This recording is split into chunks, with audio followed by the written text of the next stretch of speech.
Once again, I'd like to say good evening to you. And the public, this is a public meeting, and the audience is asked to remain quiet, speaking, interrupting, clapping, all of the disturbance through the meeting we're asking you to refrain from. Remember, everyone please silence your phone. Council persons, please silence your phone.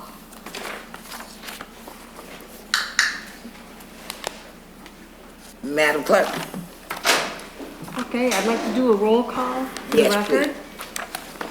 Councilmember Lamar Sylvia. Present. Councilmember Williams is absent. Councilmember Bench. Present. Councilmember Balls is excused. Councilmember Scherzer. Present. Councilmember Ostash. Present. Councilmember Flores is absent. Councilmember Copeland. Present. And Mayor Moore. Present. We have 6 members present, 3 absent. You do have a quorum. Are there any announcements, Madam Clerk? I have no announcements other than to remind the council that the purpose of the Committee of the Whole is to have discussion regarding the current crime, prevention measures, and crime reduction. And Madam Mayor, there was no public input that signed up for this session. So that moves us to miscellaneous for your discussion.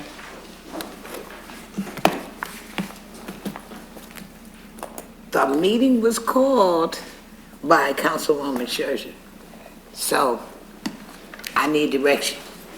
When you say it's open up by discussion regarding the current crime, we need to have our presenters come up, or? Sure, if you want to turn it over to the city manager, he has some Well, presenters to. I'm leaning on you. Yes. City So, manager. Thank you. So I think the Committee of the Whole, the purpose for the Committee of the Whole was fairly broad in nature. So what I've asked to do is ask Chief Ruth if he would address council regarding staffing levels and current crime statistics and other information that he would like to share with council. And second, we wanted to invite Lieutenant Sack from the Michigan State Police because they play an active role in the city, and I wanted to give them an opportunity to update council as well. Before Chief comes up, I would mention that if you recall, we did see a precipitous decline in crime over the last several years, and part of the process with that, we looked at a number of factors that went into crime reduction. So we did get blight elimination grants from the federal government, and with that, the Inspector General's office did want to have some measures on the impact that it had on a community. So at that time, we engaged Saginaw Valley State University to look at the city and comment and through geographical analysis and crime analysis what they thought impacted the city, and they noted a number of factors, 2 of which were new to the city, which was blight elimination and also the Michigan State Police patrols that I think started somewhere around 2011 during that time frame, which is why we wanted to have the state police come in as well. But I think that will also could go into our strategic planning session, as Councilwoman Scherzer suggested, because we know there are other factors and that go into crime reduction beyond policing. And part of that, I think, is neighborhood stabilization and additional blight elimination. So with that intro, I'll ask Chief Ruth to come to the podium and present what he has prepared. Thank you very much. Good afternoon, everyone. Good afternoon. That's it. Before you have a packet with the statistics. It was handed out to you earlier. This is what it looks like. Okay, on the very top sheet, you're going to see 2021. On these particular stats, this was ran this morning for all of the reports that were written as of yesterday, last evening. Would have been at midnight. As you can see from the statistics in your columns, if you go to the far right column, you'll have the percentage difference, and it's from the second column from the right, 2020, versus the August stats of 2021. These stats under August are the stats from January of this year until yesterday for those statistics. You will notice on here, the officers have been doing a pretty good job compared to last year. They've been doing a really good job, working together very hard with Michigan State Police to help reduce crime. You can look at some of the categories. Shootings. I wish we didn't have as many shootings as we do, but we're still down 4% over last year. I wish we didn't have as many homicides, but we're down 20% on homicides over last year at this point. Other communities around us are much higher over last year's stats. Last year was a unique year, really unique. There was a lot of things going on. We had a pandemic. We had civil unrest. Pandemic really threw things off. The majority of the proactive policing that we could do went right out the window. Between us and MSP, it was gone. The guns, bullets, just went crazy. You couldn't find them on shelves. Everybody's buying a gun. Bullets just ran out. Everybody's buying bullets, which causes more violent crime within the community, is just evident. But if you look at those stats for this year so far, I'm not proud of them. I wish it was a lot lower, but we are lower than we were last year. Last year was sort of a unique year. Now, to explain how this all comes together, I'd like you all to go to the very last page.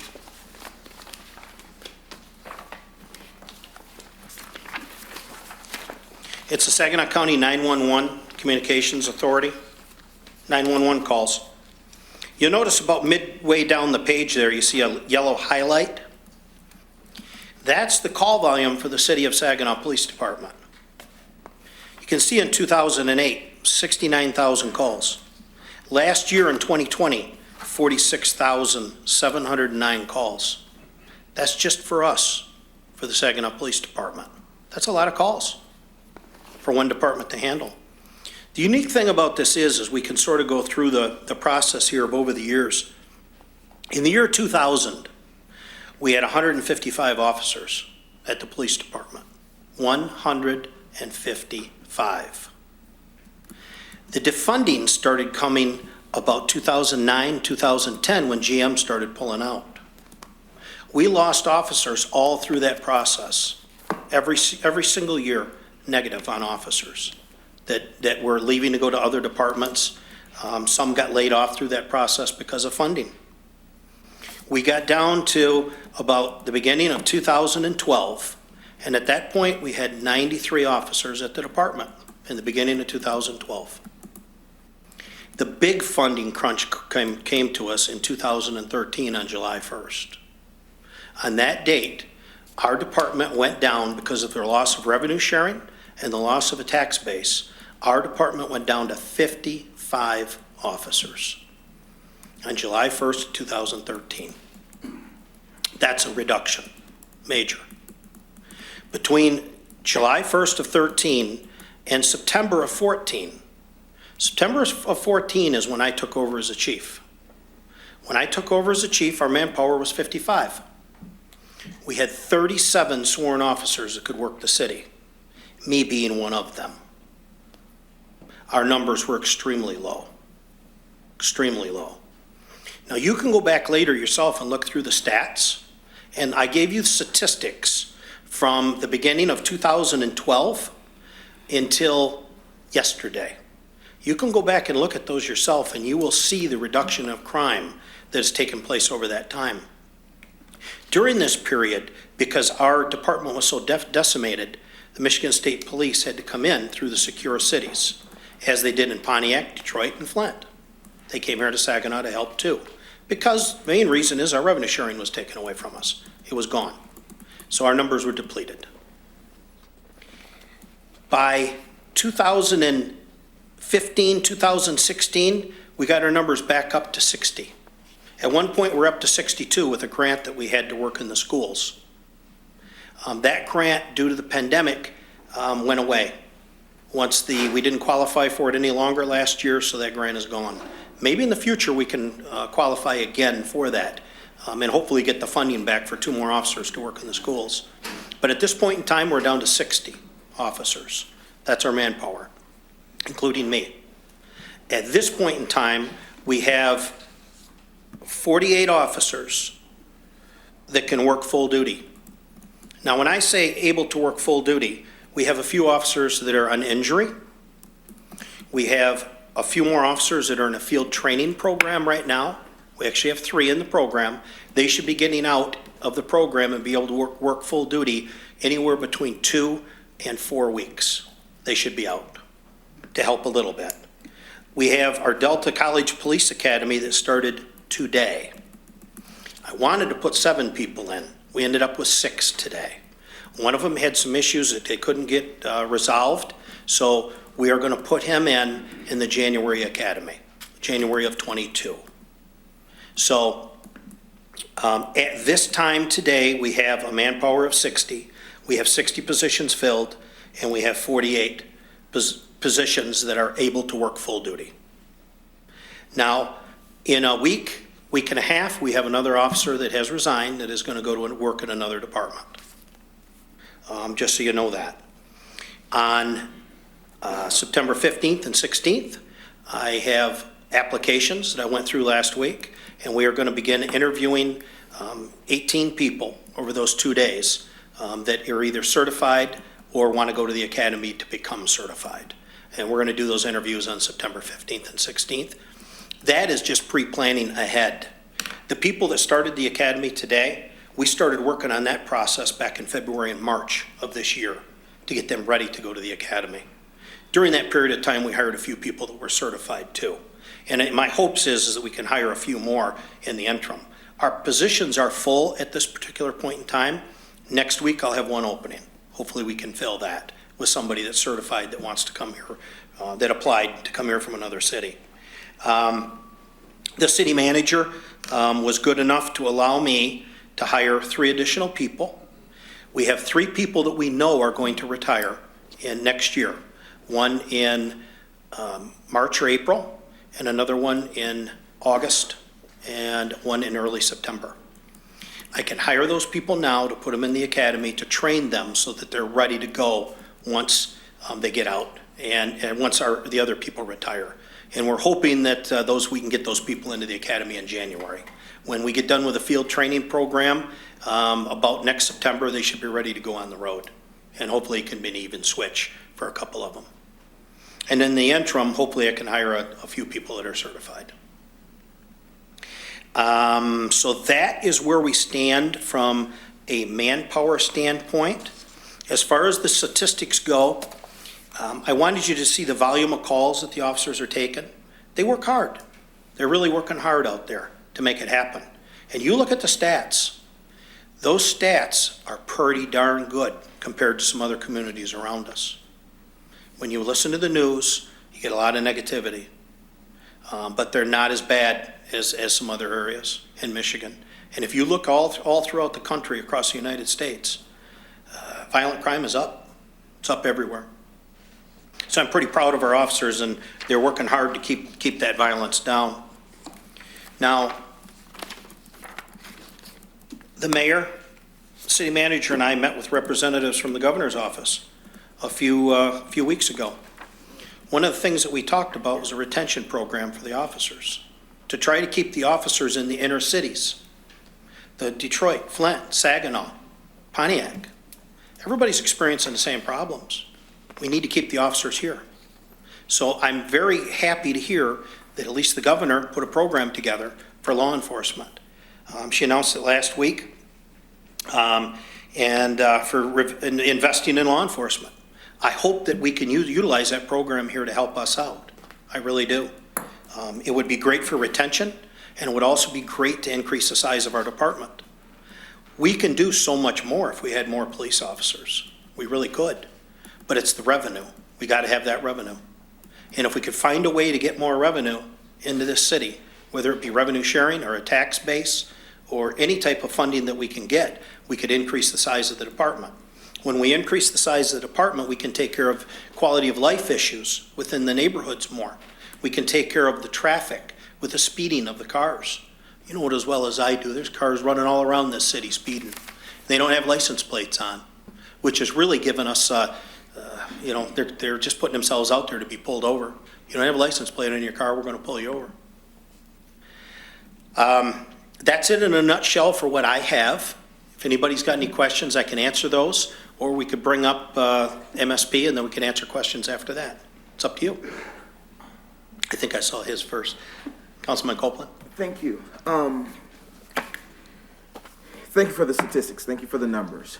One of my questions that I have when it comes down to the conversation, because I'm looking out, we're talking about statistics, but we have someone in our audience right now who is the mother of a murdered child. And so the reality is that when we hear statistics and numbers, I'm glad to see that, our numbers are down as of August. But in the back of my head, I'm thinking we have 4 months to go. And so my prayer is that we will keep that peace. But recently I've been thinking about the need for more officers and then the need of a connection between our officers and our community. And what I started to do as a councilman, I started to think about what are the popular restaurants on each side of town? Who are, quote unquote, the old heads on each side of town?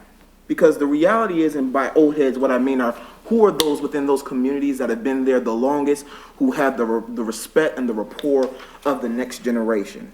As a councilman, that's what I began to think about and say, okay, who do I need to meet? Who in certain areas, the north side, the east side, the south side, and the west side, who do I need to know? As the chief of our department, is there a database or is there a percentage, or would you happen to know how many of your officers are aware of those key people on each side of town, and how often are they communicated with? I think a lot has to do with what shift they work. People that work on midnight shift aren't going to have those connections with people during the daytime, but they will have connections with the party store owners, the bar owners, restaurants, those type of connections. And I know that a lot of our officers know these owners of these stores. I know T&M, we have an officer in the back of the room back here today, I know has a direct contact with the owner of T&M Party Store. When something happens, he calls them direct on his cell phone. Those are the kind of connections we need. I can't give you statistics on how much of that is going on with the other officers, but I know that there's a large amount of officers that do have a good connection like that. Now, the people that work on the daytime, that's a little bit different story. Because when there's quality of life issues in the neighborhood, they can go out with Scenic and work with these groups and work with people to help clean things up, especially with Covenant, some of the other groups in the city. There's a lot of different things we can do to connect with people. One good one that I heard at a conference I went to a few months ago, a real good one, is to communicate with the community. Pull somebody over right now, we give them a free McDonald's hamburger, something like that. One community in another jurisdiction within Michigan, they've got money from businesses donated to them so that the officers, if they see somebody with a headlight out, they see somebody with a tail light out, there's an issue with the car, they can stop them, write them a fix-it ticket, and tell them, here, take it over here and they'll fix it for free. Now, is that good communication with the community and the public? I love that, and what makes me think about that is because I just stopped by a neighborhood association, and that association told me that their police officer had not been contacted, that neighborhood association, which we talked about, for 5 months. Yeah. And that is an area where we see some activity going on. And so you and I, we've talked about that, but that's one of the things where I'm really hoping that as we continue to talk about the need for police officers, that we will also still talk about that community, neighborhood association, who hadn't been contacted by their community officer for 5 months, and then prior to that. if we have those, we don't have to do much, but if we can at least start with the neighborhood associations, I think that would be good. Thank you for your service. Thank you for what you're doing.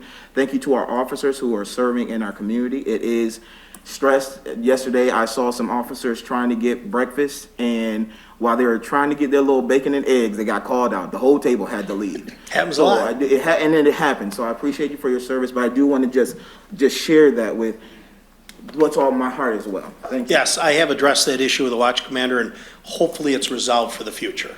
Thank you so much. Yes, ma'am. Thank you for your presentation. I have a couple questions, and one is a two-part question. With the governor's retention program, can you give me a little bit more information, if you can, and the dollars that are involved? Do you know how many dollars will be coming to the city of Saginaw for the Saginaw Police? Unfortunately, it's no and no on both of your questions, because it was, you know what I know from the newspaper. Okay. And it is $75,000, or $75 million. But when you get into a city like Detroit or Flint, that's going to eat some coin up real quick, really fast. So I have not heard the parameters of what it's going to entail. I hope it entails something to do with retention and hopefully increasing the size of the departments. Flint has the same issue we do. I went down to Flint many years ago and met with the chief down there, and we talked about Flint versus Saginaw. Flint is basically exactly half the size and population as Saginaw. Flint is half the size of the number of officers that they have, that we have here versus there. And it just seems like everything is just double in Flint. Everything is double, but we have the same issues and the same problems. And I know they're having the same problems down there with staffing. And those are things that I'm hoping that the governor can step up and we can get some money back for that, and or even some revenue sharing in the future. Okay. And my next question is, in the reduction of crime, the years that you saw reduction, or the months, was there also reduction in the citizens in the city of Saginaw, whether they moved away or whatever, they were no longer in the city of Saginaw? Yes, there is. If you go to the back page again where you've got the 911 grid and the call volume keeps going down, you can see that the citizenry is reducing each time. But you notice you get to the last 3 years, it's staying about the same. 46,000 calls, then 47,000 calls, and then 46,000 calls. And there was a reduction during that period of time. About 3 years ago, we were about 51,000 people. And now we're dropped down dramatically during that period of time. But the call volume's still up. It's not dropping like it should be with the amount of people that are leaving the city. Okay, and my next question would be, what can I do as a city councilwoman? What can you ask me to do to help alleviate some of the problems that the Saginaw City Police are having? We need support. We need support in getting more officers. We need support and retention for the police officers. Okay. And working with the citizens and the neighborhood associations to help us with crime. Okay. These homicides need to stop. I hate to say it. There's some very good groups out there, especially the parents of murdered children. Great group. I spoke with them for many a years, especially the founder for this area. I worked her son's homicide over 20 years ago. And yeah, we put him away in jail, but it's a loss. It's a loss on both sides. One mother lost their son that day on Easter 20-some years ago, and the suspect's family, they lost him, and I just wish we wouldn't have this, but it's unfortunate. This is the society we're living in at this point.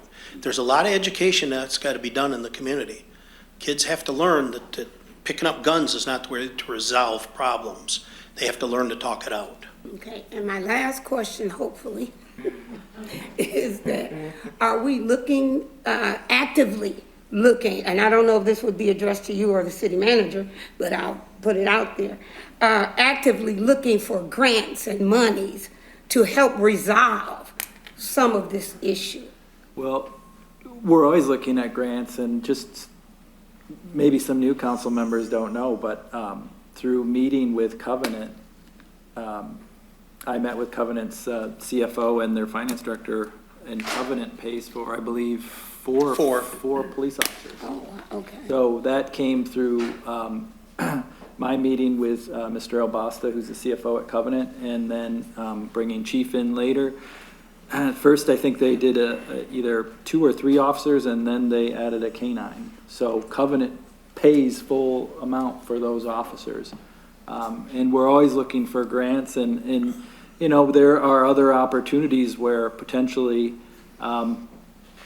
there could be partnerships with the schools. The chief mentioned that grant ran out, but is there opportunity to talk to the schools? And that's maybe where council members can come in too. You have the city school county liaison meeting. Is that a topic that you should have there? Is there some cost sharing that can be done with the schools so that officers can be in the school talking to kids when they're young and can get to know those youth? And another thing is to have them be comfortable talking to police officers and also possibly become police officers in the future. Mayor and I just met with the students from First Ward, and that's one of the things that we talked about, is the fact that we do send people to the police academy, and that's an opportunity for the youth in the city to make a difference. If they don't like the way policing's done, that's an opportunity for them to join the police force and make the changes. But before any other questions, I do want to mention, because you know, this is specifically about crime reduction and policing, but these staffing issues, like the chief mentioned, that's across the city. Every single department, I'll tell you, has the same issue, and they've all seen, if not the same reduction, even more reduction. And we were just in a position not too long ago where we had an injury at the cemeteries with that staff there, and if he had not been able to come back to work, we've had no one who knows how to plot. So it's something that we're trying to deal with in every department. Just a reminder there. And Mayor will probably bring it up, but one of the students asked, why don't we pay firefighters more? So all of that information is out there. It's not just in policing. Are there any more questions for Chief Ruth? I do. So I understand, I want to make it correct. You have capacity for 60, but you have 48 sworn, correct? Is that right? Well, the capacity is 60.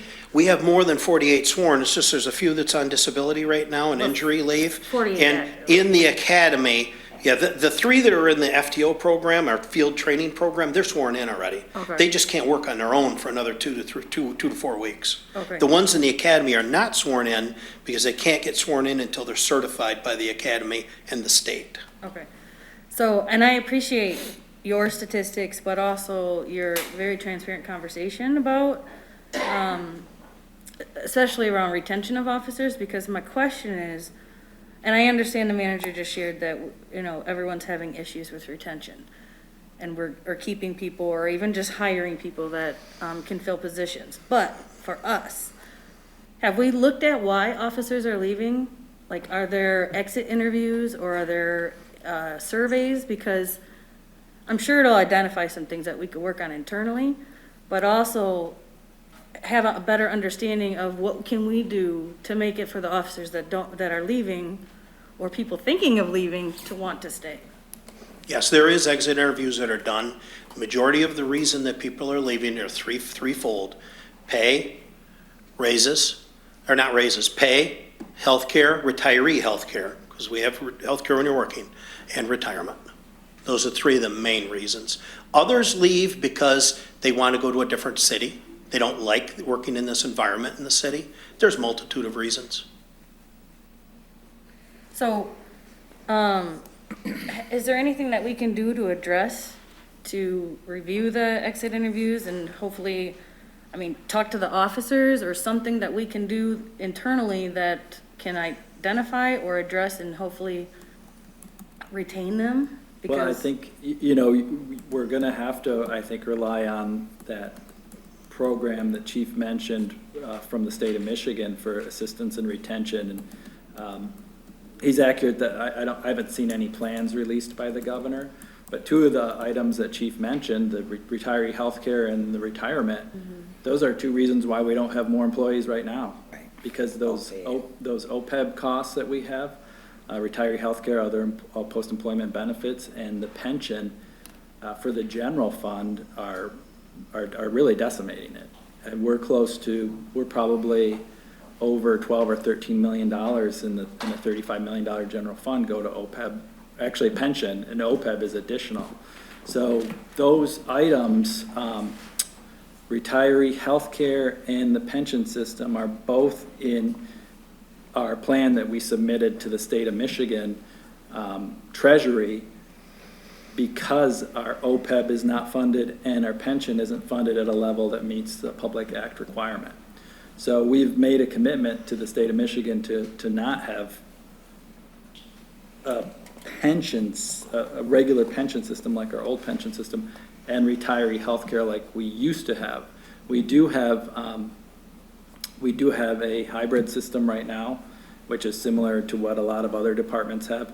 And we also have a healthcare savings plan. That's the route we went, and that is in our plan to the state of Michigan. If some people aren't aware, the state, I believe it was probably in Snyder's last year or last 2 years, they passed a law that required you to submit plans to the state if your pension wasn't funded at a certain level and if you weren't funding your retiree healthcare. We previously did not fund retiree healthcare at all. We were entirely pay-as-you-go. Now we have a retiree healthcare account at MERS, but it's, Dennis is here, but just roughly it's funded less than 5%. And our pensions are also funded still under the level required by state law. So with those items, I think we will have to look to the state. The third item he mentioned, where if you want to work in a different location, I don't know what, there's not much we can do to address that. Do we pay our officers are we paying a competitive wage? And I'm asking because I don't know. It depends on what comparables you look at, but then internal comparables, yeah, they're paid similar to what the rest of the employees for the city are. We did prepare for that in the last contract negotiations, and our primary comparable internally is the IFF, or our fire personnel. And I want everyone to understand that I'm asking these questions because I know that there was a crime reduction meeting and some ideas and topics came up. But I also think retaining our officers is as vital. So if there is a way to address it, that's why I'm talking about it. If they're leaving and they're going to other cities, why are they leaving to go to other cities? Why do they feel the way that they feel? Because I'm gonna be very transparent. Officers have talked to almost every person on this council. So, I just wanna make sure that we're treating them or knowing the information that's correct. Because there's a lot of hearsay, and that's part of the reason why I wanted to have the committee of the whole, and I talked to Chief a little bit prior to the meeting, but there's a lot of people saying a lot of stuff. So we just need to get it on the table and see, okay, we have officers that may have a way to feel, you have a way, we feel a way, the manager feels a certain way, but also just knowing the truth and being very transparent, because officer retention is a part of the solution. So my very last question in regards to the retention part, because, and again, I appreciate you bringing it up. What has the conversations been with the unions? As far as the contracts go? Officers, crime, anything related to where we're at and where we are at with the city of Saginaw. I guess I don't understand what you're talking about. I talk with my command staff all the time. Chief, I'll comment on that because I was contacted by Mr. Wortley from the union regarding issues. I asked for a written plan to either whether it was contract issues or other ideas 2 weeks ago today. Okay. I have not received anything. Okay. Thank you. One of the things, Chief, I know that I've been in on a lot of discussion as it relates to money, as it relates to what we need and what we won't get, because me, you, and the senator and all of us, we had a powwow at the table. And we found out then that there are so many other agencies who are down just like us. We put in some requests to the governor. Now, I know that the meeting you guys just had is gonna bring us some joy. Just don't know how much joy is coming down the pipeline. But we did ask for that helicopter back, okay? And so I guess where I'm going with this is this.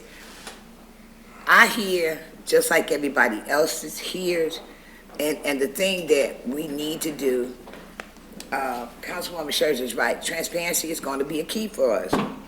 But not only for us, it's going to be a key for the officers and everybody involved as well. I know that they could get some more money, and I think all the staff on City Hall needs more money. We're working on it. I know you don't want to hear that, but it's a work in progress. I heard Ms. Councilwoman Lamar asked the question, what can we do? I think what we can do as a council, this is just Brenda talking now. I think as a council, what we can do is we can stand united and we all say the same thing. Right now, we're divided. We need to be saying the same thing to the community so that the community understands we got the police officers back, we got the firefighters back, we got the water departments back, we got everybody, we're together, and we got everybody's back. What I see, and I'm sure what everybody else is seeing, is the same thing. A house divided falls. Our house has to get cleaned up. Internally, externally, we all gotta just get together. So, Chief, you know, I appreciate all of the workers of the city of Saginaw. I think that the police, even though sometimes y'all don't show up, we understand that there are other things that you're working on, and somebody with loud music in my neighborhood don't count. I think that you do an excellent job, and I know that you need more money. I know that everybody needs more money. That's what this game is right now for us. It's trying to see how we, as the 9 people that sit up here, can help the city manager, the chief, HR, fire department, how we can help bring some peace. So, Chief, I thank you. I thank all of the officers. I thank our state friends. I know a lot of people don't like the state boys, but I love them because they come through my neighborhood on a regular basis, and they don't bother me. So, I love them. So, thanks so much, Chief. Any more questions of the Chief? I had a few. I apologize. Sorry. So I was able to listen in on YouTube because we're live streaming. I was coming in from Auburn Hills. Is there a possibility to have each shift talk to one another if there is a difference between, like Councilmember Copeland had said, you know, having those key people in the community, or a possible database, just any type of communication between shift changes, so the people that do know the bar owners and the restaurant owners. We have a roll call at the beginning of every shift, and that's where information is transferred from one shift to the next of things that happened that day, and that type of information could be. It's just got to be done by the sergeants that are working on that shift. Has it? That's what it's designed for. Correct. And that's where you guys are keeping track of these key people? We, at this point in time, aren't keeping track of any key people that I know of. Okay. That was a suggestion. Okay. I can talk to our watch commander, and he can set up a program for, you know, patrol like that to see if we can get something going. That'd be great. What are the current demographics between races and genders for the police department, the Saginaw Police Department? We are primarily Caucasian, with about 33%, what I call between 33% of the department is African American, Hispanic, and female. And then the other 66% Caucasian. is Caucasian male? Correct. Okay. And again, thank you so much for your service, and thank you for coming in and speaking. When you had talked at the neighborhood association meeting that you believe the shootings are not stopping, and I'm sorry, this is verbatim, but the spat of shootings has quieted down. Is there any information, investigative information that you have that led you to that conclusion, or is that? The only thing I can say on that is we locked up a lot of people, and they're still locked up, they're not bonded out, and we took a lot of guns off the street. How many That's folks? why things are slowing down right now. I'm not gonna get into numbers at this point in a public meeting like this, but we've taken a lot of guns off the street. You'll notice from the weekend, nobody got shot this weekend. Yeah, It's been nice and quiet. yeah, I've been keeping track of that. I really, really It's been appreciate actually it. quiet for quite a few days. Few people, or quite a few, going back a week and a half, 2 weeks. 2 weeks. We had one person shot themselves in the leg, another person came in, shot in the hand, that would not cooperate into the hospital, probably shot himself in the hand. I think there was one other with a graze wound. And that's it, in about a week and a half to 2 week period. So that's pretty slow for the heat of the summer, what we're in right now. Have those folks been charged? The folks that were arrested? The ones that have been arrested, yes, they have been charged. So that's all They're not public just sitting in the information? jail. That's all public information then? Yes. Okay. All right, that's all the questions I have right now. I'd go back to just one of the issues or questions, because it come up a few times with the community relations or key people, regardless of what kind of contractual discussions that the city has with the police department. I think, or with the police officers,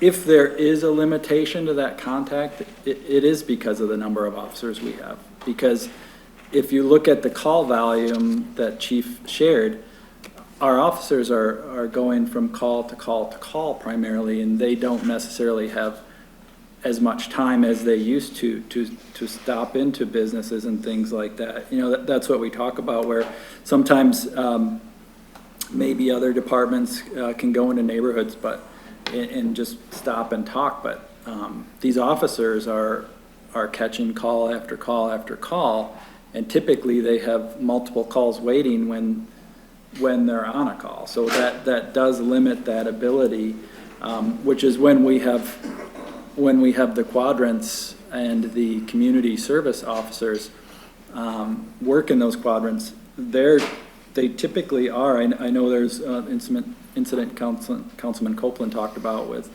maybe not attending the meeting, but the experience I've had with those CSO officers, they've made themselves available to the community to the level that they can get burned out even being on there, because they're answering calls when they're not working, they're at home, they give out their personal cell phone number. So I don't think there's any lack of a level of commitment for the officers or the chief to reach out to those groups. I think there's a limitation on staffing, and even at the administrative level, there's a chief and 2 lieutenants, and that's it.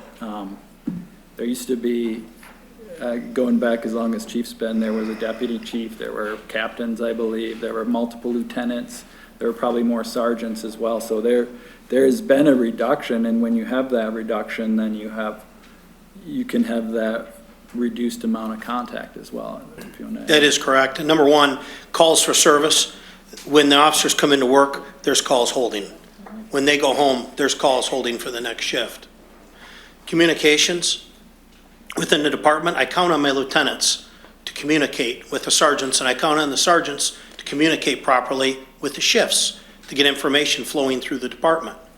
Communication's a two-way street. When that communication doesn't flow properly, and the communication doesn't get to the person that's listening, and they don't communicate back, things are bad. Things don't work good. And sometimes people don't want to communicate when they're not hearing what they want to hear. And city attorney wanted to add something. Right, and I just wanted to follow up with regard to your question about information and whether certain information is public or not. If a suspect has been arrested and arraigned, that information is, generally available on like the court docket system or something like that. But certain investigatory information, just because the individual has been arrested, that information still might not be publicly available, because the investigation, even though they've been arrested, might still be ongoing and not closed out. The prosecutor might be conducting their own investigation. certain victim information is never released to the public. Things like that might, the suspect has certain rights to fair trials and things like that, so other information doesn't get released to the public until post-trial periods.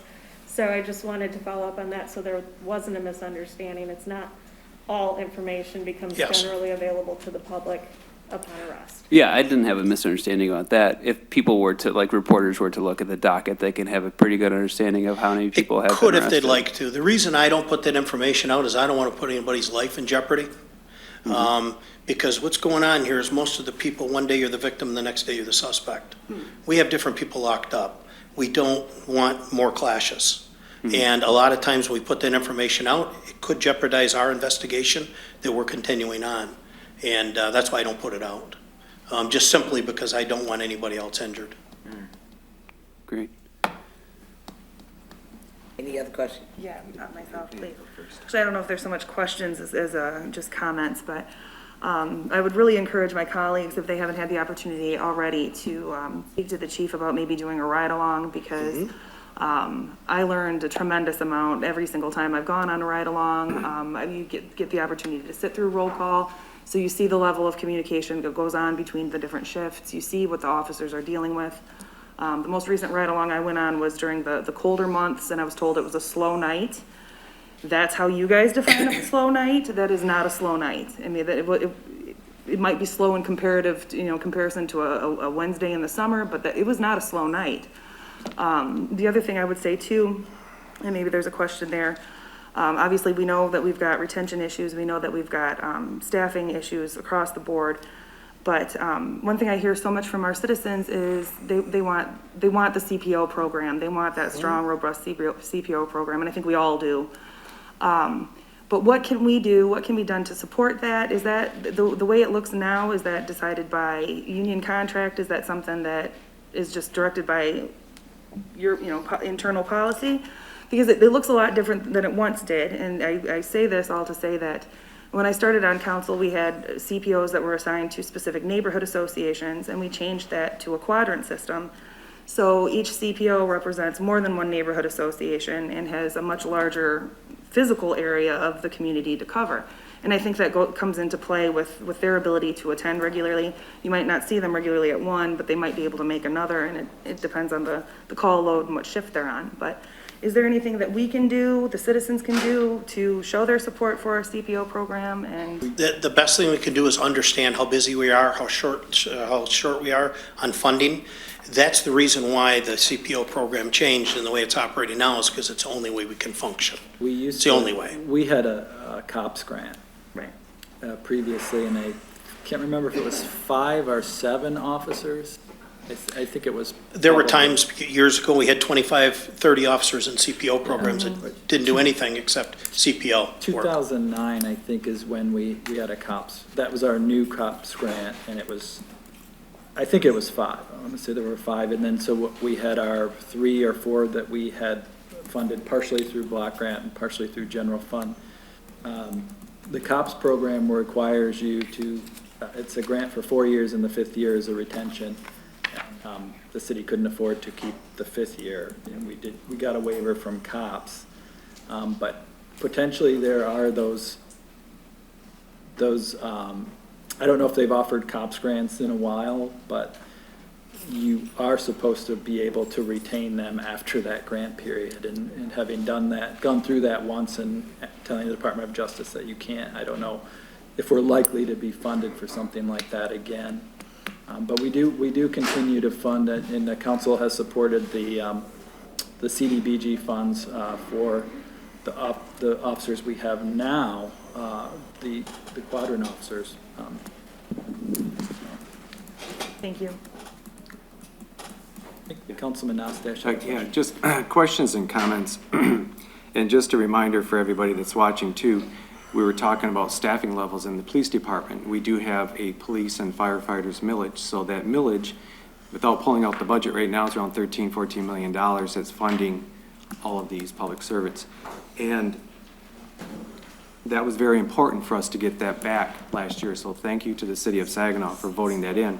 But you could see that, what that could directly do to our police department if 20 officers would have been lost.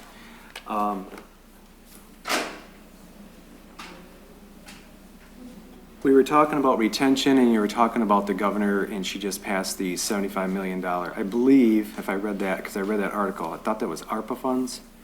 That, okay, because I think we talked, okay, just want to make sure. And so again, like the chief said, that's going to get split up amongst the state. How much do we get? We don't know. And then again, when you're trying to fund something and sustain it, that money is going to dry up eventually. So although it will be good in the interim to maybe do some things, just to know that whatever we do get could end up disappearing. I guess my questions, a couple of questions. We've been talking about the crime, the violent crime. In my mind right now, we're in a simmering pot. Things have calmed down. We've seen this before. But what does it take to spark that back in the community? So the things that I've been wanting to find out is what is causing the violent gun crimes? And I've had, like Autumn said, we've had some conversations with our officers, and I am hearing some reasons as to why they think that that might be happening. So I'm wondering, what ideas are they bringing to you, Chief, that you're actually taking a really good look at and maybe trying to implement? Because even in my 9-to-5 job that I do every day, I tend to listen to my staff and people in the bottom. Is what are you guys doing in the trenches that you can help me up above understand, and maybe we could help maybe put some of those programs or ideas into it. That's one of the issues. Okay. They're talking to council, they're not talking to me. Well, I think that's maybe why we're here today. Yeah. And maybe we all need to sit down and, like Autumn has said, that's kind of why we're here today, because we're trying to figure out who's saying what and get a commonality on the table. Okay, thank you. So I truly appreciate the diverse attendance today. I'm saddened to see that nobody signed up to comment at the committee of the whole today, so I don't know.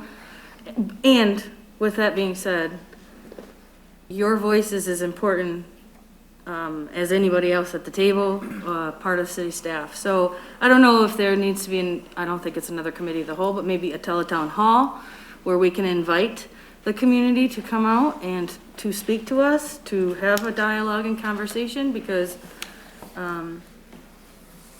I was really hoping people would share their thoughts and and I'm not sure the right way to proceed with that. Well, I'll tell you, we did have the Neighborhood Association Action Group meeting, and Chief, I think, took up about an hour of that meeting, where the community did ask several questions during that time. And I don't know if we're having the citywide meetings again yet, but those are really great opportunities for the citizens to come out and ask those questions. From not only police, but the fire chief is there, and I understand that, but like I work, so there was no way I could come. And I'm sure there's other people during the day that can't come. So I would like it to be an opportunity, like the evening is better for some individuals because they get out of work, or some council members then can that be is in when attendance. the citywide meetings are usually. No. Chief? Yeah, usually about 6 o'clock. So, Does the citywide meeting allow for the public to talk? yes. Yeah. Yes. That's a good, just with permission to speak. Okay, October 19th, they're actually going to have it at night, so the NAG meeting's going to be from 6. So that's good. I got a lot of feedback on that as well. In case you're interested in any of the information that I've been receiving, I would be glad to sit down and have a meeting with you about what the chief and I were just talking about. I really wanted to hear the state boy, but I don't We think have we're gonna have time. time. Well, we don't really have a time limit, but I think since Chief has had a lot of questions, and we did invite Lieutenant Sack, I would like to give him an opportunity to come up and Mayor, talk about. I believe the that state police. Yes, Councilman Mr. Copeland Copeland. has been waiting and waiting for his turn. Mr. Copeland. I would just say, there was a statement that our chief made that I hope is addressed, and I don't know if that's by us or our city manager, that our officers are talking to us and not the chief. I hope that there is a conversation that then happens, so we don't have on public record our chief telling city council that his officers are not talking to him. So if there is a conversation that needs to be had before it gets to us, I hope that can be had between that department, because as our councilman said in our last meeting, we just deal with the regulations and you deal with the day-to-day. If that's an issue going on, or there's a situation within the department, I would like for that conversation to be had, and then the next meeting that we can have an update on what they discussed. Now, I saw some faces from people. Did I not hear that? Did he not say that Yes, you did. he was talking to council members and they're not talking to him? I just want to make sure that's clear, that next time we come together, that has been addressed. So that's a request, or asked, more like an ask. No, it was an ask, not a request. I'm so sorry. That's right. Afternoon, everyone. Good Afternoon. I'll just go over some of the assets that the state police has in the city right now. We have currently 12 troopers that are assigned strictly to the SAP patrols. That's not 12 a night. That's usually 6 a night, 2-man cars. We don't have anybody rolling around, it's just one officer in the car. We also have our major crimes unit, which has 2 sergeants, detective sergeants, and 5 detective troopers that are assigned to the city to do homicides and some of the shootings. We have Bayonet, which has been doing a great job getting a lot of guns off the street as well. We bring up our fugitive team anytime we have a homicide suspect that we need them to look for. I just found out last week that we're getting the helicopter back. I'm not sure when, but they're talking in a few weeks that we may get that back. Right. And it should go back to the same patrols that we had before, so it's still going to be between Flint and Saginaw, but we are getting that back at some point. I kind of wanted to address some of the 12 troops that we do have on the road. They do go to a lot of community relation stuff, and Mr. Flores, I think you mentioned that one of your peace rallies that 6 or 7 of them were there, and that might be the easiest way to get the police to come to anything is to have a peace rally. I just wanted to address that we were invited to that by, I believe, Corey Pritchett, so that was the reason that they were there. And we do, anytime somebody asks, we try and go to those. That was actually on overtime, so that's how we were able to have that many people there, but we think it's that important for us to show up and get to know the community. So I had read an article about, and I don't know if he quoted you correctly or not, but that was the easiest way to get the police out there. So I just wanted to address that's the issue that we have. So, but we did bridge the gap. I mean, we're always out there in the community trying to do different things. So we realize that's a very important aspect, because the state police, we are proactive. We're out there stopping cars to try and get the guns and drugs. And I've done this since 2000, and I know it makes people mad. So that's why it is important for us to get out there and talk, to actually see who's pulling people over. I know my mindset changed a little bit after 3 years of being in the city. An older lady stopped me, and she said, "I just want to say I appreciate you guys in here. I feel like I can walk down to the corner store and go get my groceries." And it kind of clicked, for me at that point that, all they see is us just stopping cars in here. And if you don't talk, people don't realize why we're stopping those cars. So the community aspect is very important, and that's why we try and make that a priority. So, as far as assets, that's what we have in here right now. We are going to try and get another detective trooper in for our major crimes unit. I don't know if that'll happen or not, but there's no in sight that I've seen or heard of, so we'll be here. Are there any questions for me? I would just like to, unless it's already been addressed, I came in late, but while you're here with the cameras and whatnot too, just explain the difference between MSP patrols versus the city patrols and the directives. Because I think a lot of people don't understand that there is a difference. When you just mentioned proactive patrolling, I don't think a lot of people understand exactly what that is as it differs to what our Saginaw City Police Patrol does. Right. So the biggest thing, we actually started this, I think it was 2005 when I first was assigned into the city. We don't take calls in the city for the most part. They send us out there, they say, look, the crime's high, we want to focus on getting the guns off. Where are the guns coming from? They're usually in a car to go do the shooting.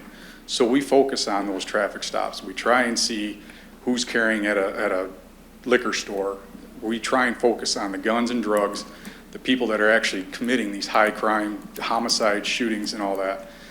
So we don't take a lot of the calls that the city has to go to from call to call to call. We're out there stopping the traffic, watching the stores, trying to get those guns. So we're a little more fortunate that we can focus on that and be proactive because we're not caught up with the calls. We're not writing a report for, barking dog or some of these others. We can focus more on getting those guns and drugs. And it just works out well that way. And unfortunately, we can't help out. If we were to start taking their calls, then we're in the same boat that they are. Nobody's stopping those guns from getting to that next street or that next block. So that's the biggest difference, as far as the state police. That's what we're focused to do. We do go to the shootings, we go to the homicides, we go to those high emergency calls, but we may just hold it down until the city officers get there. We're not going to write most of those reports. Thank you. Yes, ma'am. Thank you for coming and speaking with us this evening. You're welcome. I'd like to ask, are you guys having a problem with retention, or how are your numbers? We have. I've seen more people retire before they even had their 25 years in. You didn't used to see that. It used to be you'd see that if they're going to, FBI, ATF, federal agencies, but now we're getting people at 22, 23 years before they even hit their 25 that are retiring. Our recruit schools, we used to have thousands of applicants for one school. We're lucky to even fill them at this point. Our next school, I believe, is supposed to be 75, 74, somewhere around that.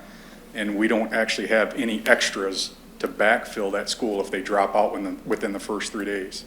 So we're having a hard time too, and that's why we've started a process of taking prior officers for our next school. And I think even that, we're maybe half full. So we can't even get prior police officers to come in right now. That's across the board. I mean, everybody's having problems getting people or keeping people. Okay, so my next question would be, with the governor's retention program, would that monies also affect the Michigan State Police with that? Or I that have just no idea. I don't believe that would affect us. So, Okay. But I don't know for sure. All right, thank you very much. You're welcome. I had a couple. First, to answer what you had brought up before when you were addressing council. When we had that peace rally, are you familiar with Orchard Park? Yes. And so the state police that were there were parked at the end of the parking lot. And although they were invited, they never came over and introduced themselves to anybody. I had gone there myself to ask them to introduce themselves to the people that came to the peace protest. And they were not, in my view, there to be part of the peace rally. They were there to patrol the peace rally. Absolutely not. Unless somebody requested us to just patrol it, then we would go there. But we came there to interact with everybody. But there was no interaction, that's what I'm saying. I heard they weren't real welcome, and I don't know why. No, I was very welcoming. I asked them to come over. Just saying what I've heard. I don't know, sir. I wasn't there. Yeah. I can't comment on that part. I was there. I'm letting you know I that understand that's that. I the just heard case. you. This is becoming. And then Point of additionally, order. Point of order.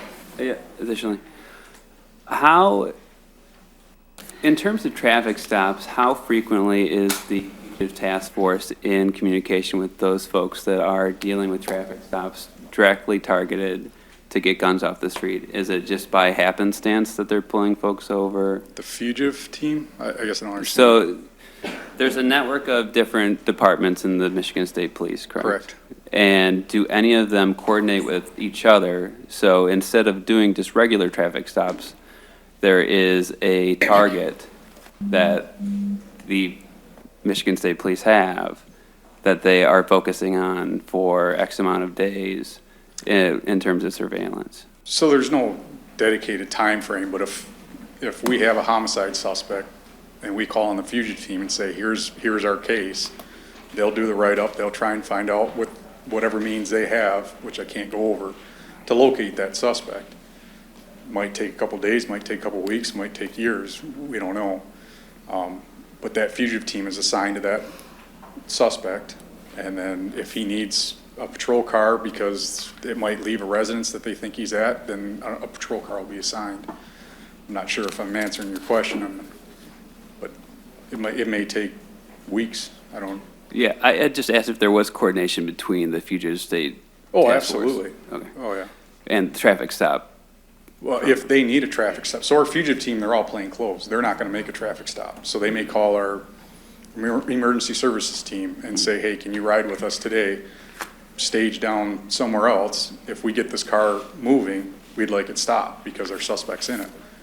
So they'll call out the car, say it's this car, it has a brake light out, it has whatever, can you make that stop? And then they'll make that stop for the rest of that homicide suspect or whatever felony charge he may have or warrant he may have. Under the guise of a traffic stop? Well, it all depends on what the situation is. So if our fugitive team says, our homicide suspect just came out of the house, he's now entering this car, they may just take him down right there in the driveway if you have a number of people available for that. But you don't have to have a traffic stop if you know that that's your homicide suspect with a valid warrant. You can stop that car for just that, being that you have a warrant.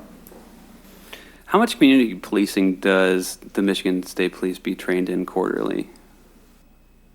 Community policing training? Yeah, is there any type of academic training that? We get training in our recruit school. We have community service troopers that go to training all the time. No, community policing, like in the spirit of community policing, is there any training that's done by? I guess I don't understand what you mean by community policing. I mean, we get lots of training on vehicle code. And I don't think we need to keep grilling the lieutenant on their policies and procedures. Their general questions about the assets that they have in the city, I think that's appropriate. But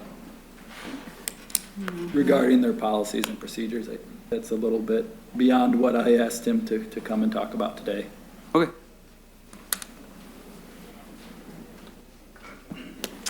Any more questions? Thank you. Thank you. Thank you. You're welcome. Thank you. Yep, thank you. Thank you, Lieutenant. So that's all we have, Mayor. Mayor. Yes, ma'am. So, we didn't really touch on some of the preventative measures, and some ideas, but I want to go back. Would it be appropriate, or do I need a motion for a town hall? You can't make a motion. Well, maybe, I think it would be another committee of the whole. maybe prior to doing that, the mayor and I can talk about the best ways to do something like that. If there's other council members that want to talk about that, rather than having these kind of meetings, but maybe we can move up the citywide meeting or something like that, and if it needs to be at 7 o'clock or something like that to make it easier to attend, we can talk about some of those ideas and move it up. If that's something that council as a whole would like to have, we can definitely do that. Okay. I would support Councilwoman Scherzer because, like, today, this would have been a great opportunity to hear from some of our community, but they were unaware of the sign-up process. And so, although we know, the reality is and this may go back to that last meeting, that we should offer something where people, the community, can actually come, fill out something and speak.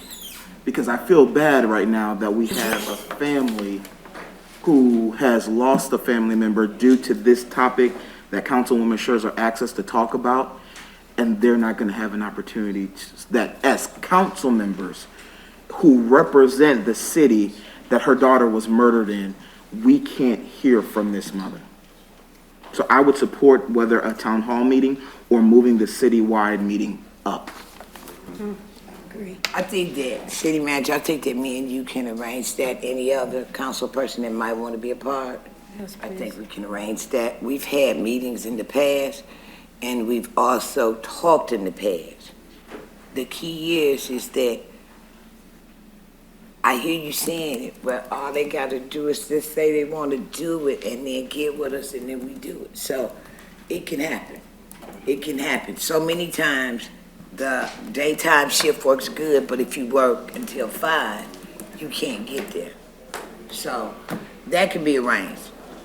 Are you okay with that, city manager? Yes. Okay. I think that we can arrange what you're asking, Yeah.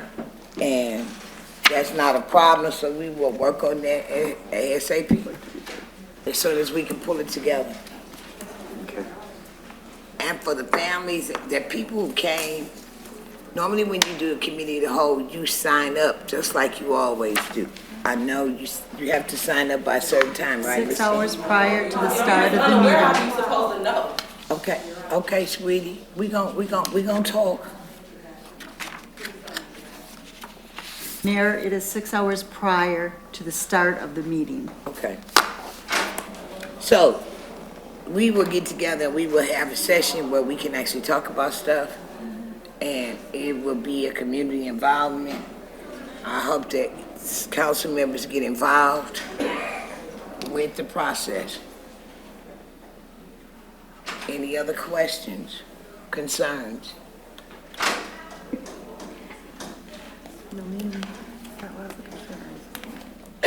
I need a motion to adjourn No, this session. motion. Mayor, you just adjourned the committee of the whole. I adjourn the committee of the whole.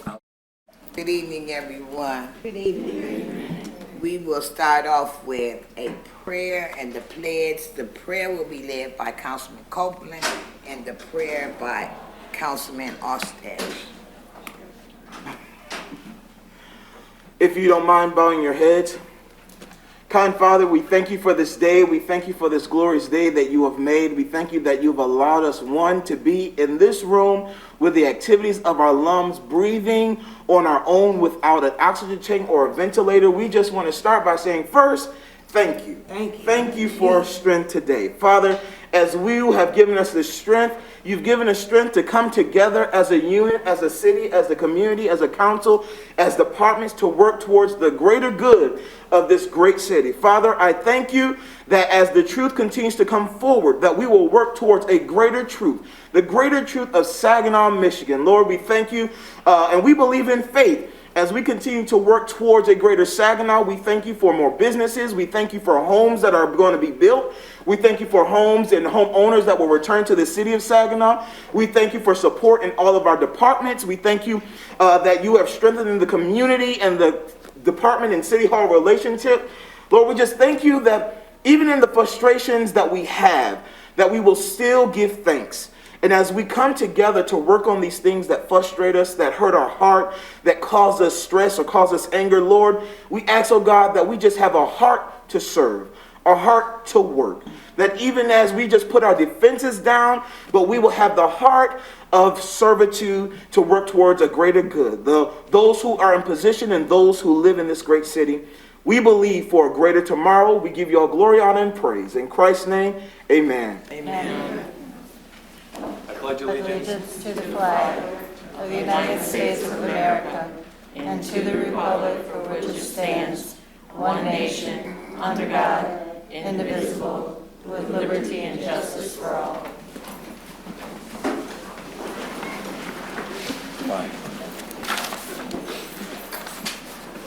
Good evening, everyone. This is a public meeting, and the audience is asked to remain quiet and refrain from interruption and otherwise disrupting in the meeting. I'd also like to remind everyone to please silence all of the electronic devices. Council persons, please silence all of our equipment.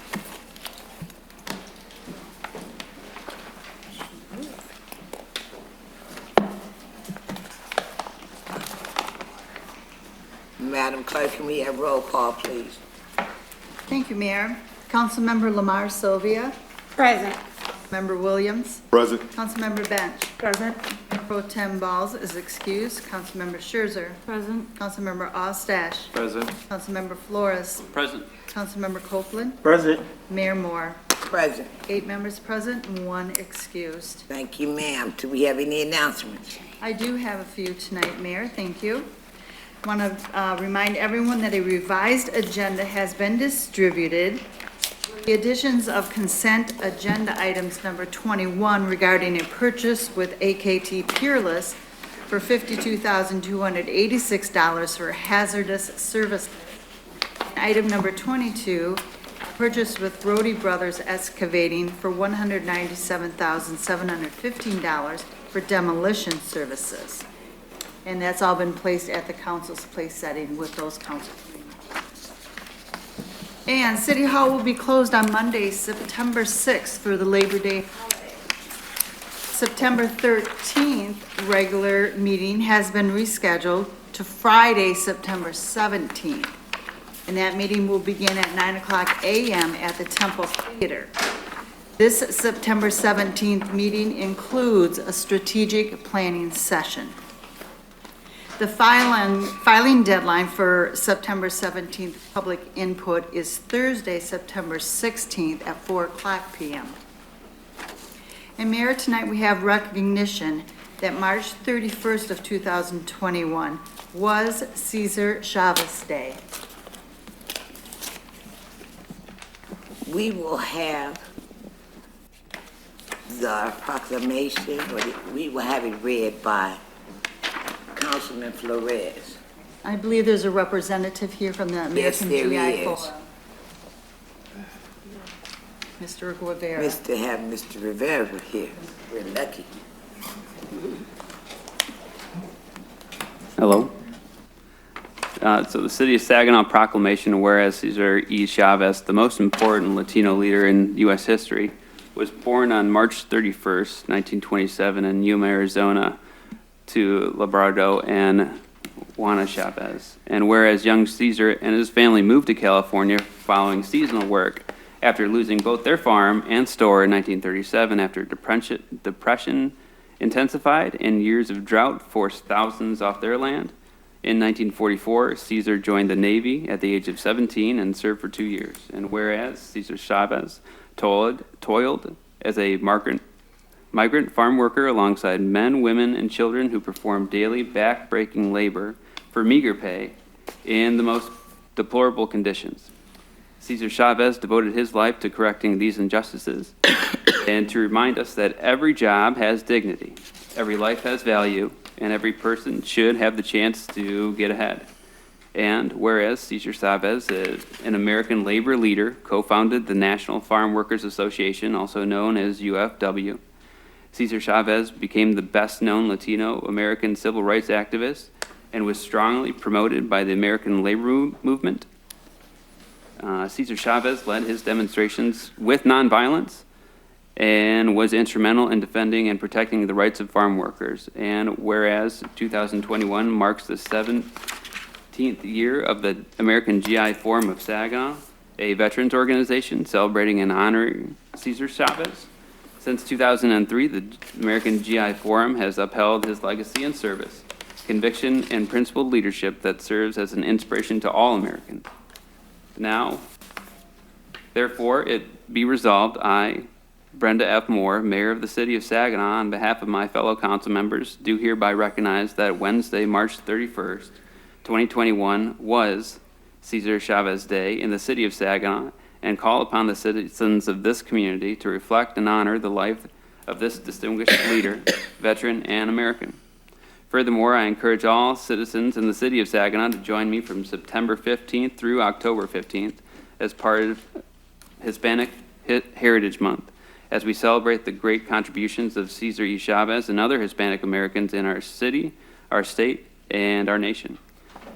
In witness thereof, I hereunto set my hand and cause the seal of the City of Saginaw to be affixed on this 23rd day of August in the year of our Lord, 2021.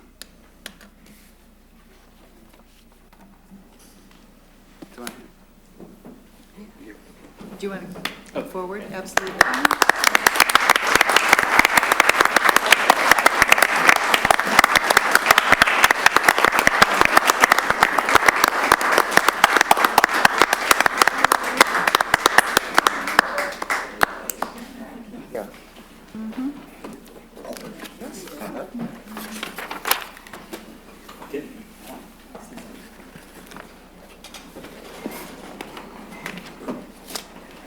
have words, sir.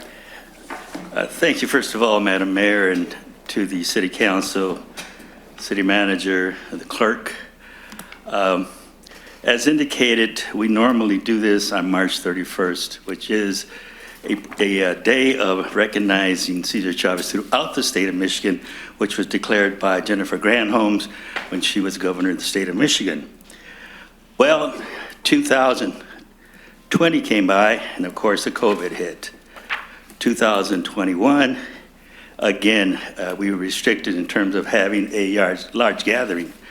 So we thought, the committee thought it'd be best to have a recognition day of Hispanic Heritage Month, which starts September 15th and it goes through October 15th.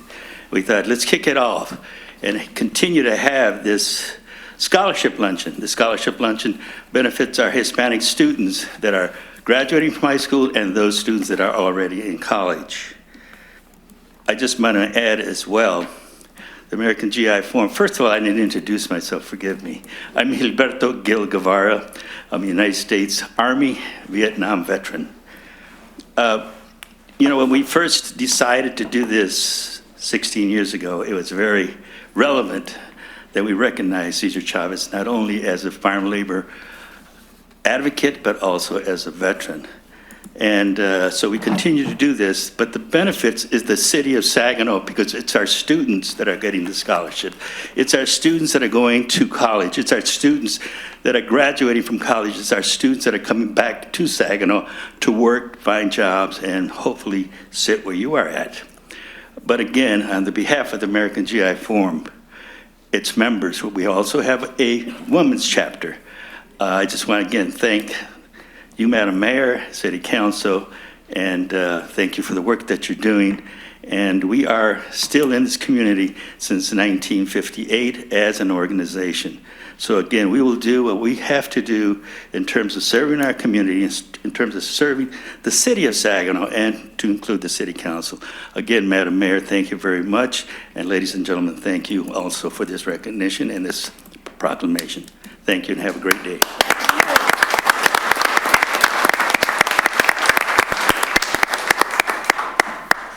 Mayor, we are now at public input. Welcome to all of those who have signed up to address council tonight. Please speak slowly and clear so that we don't miss what you're trying to say. You will be called to the podium by the city clerk. Speakers, you're allowed 3 minutes, so please and you will be timed by the clerk. Please get all of your comments in within that 3 minutes. We're asking that we remain courteous and respectful to members of the public and to those watching on SGTV and to the council. So we give serious consideration to your concern. Thank you, Madam Clerk. Thank you, Mayor. Our first speaker tonight is Teresa Stitt.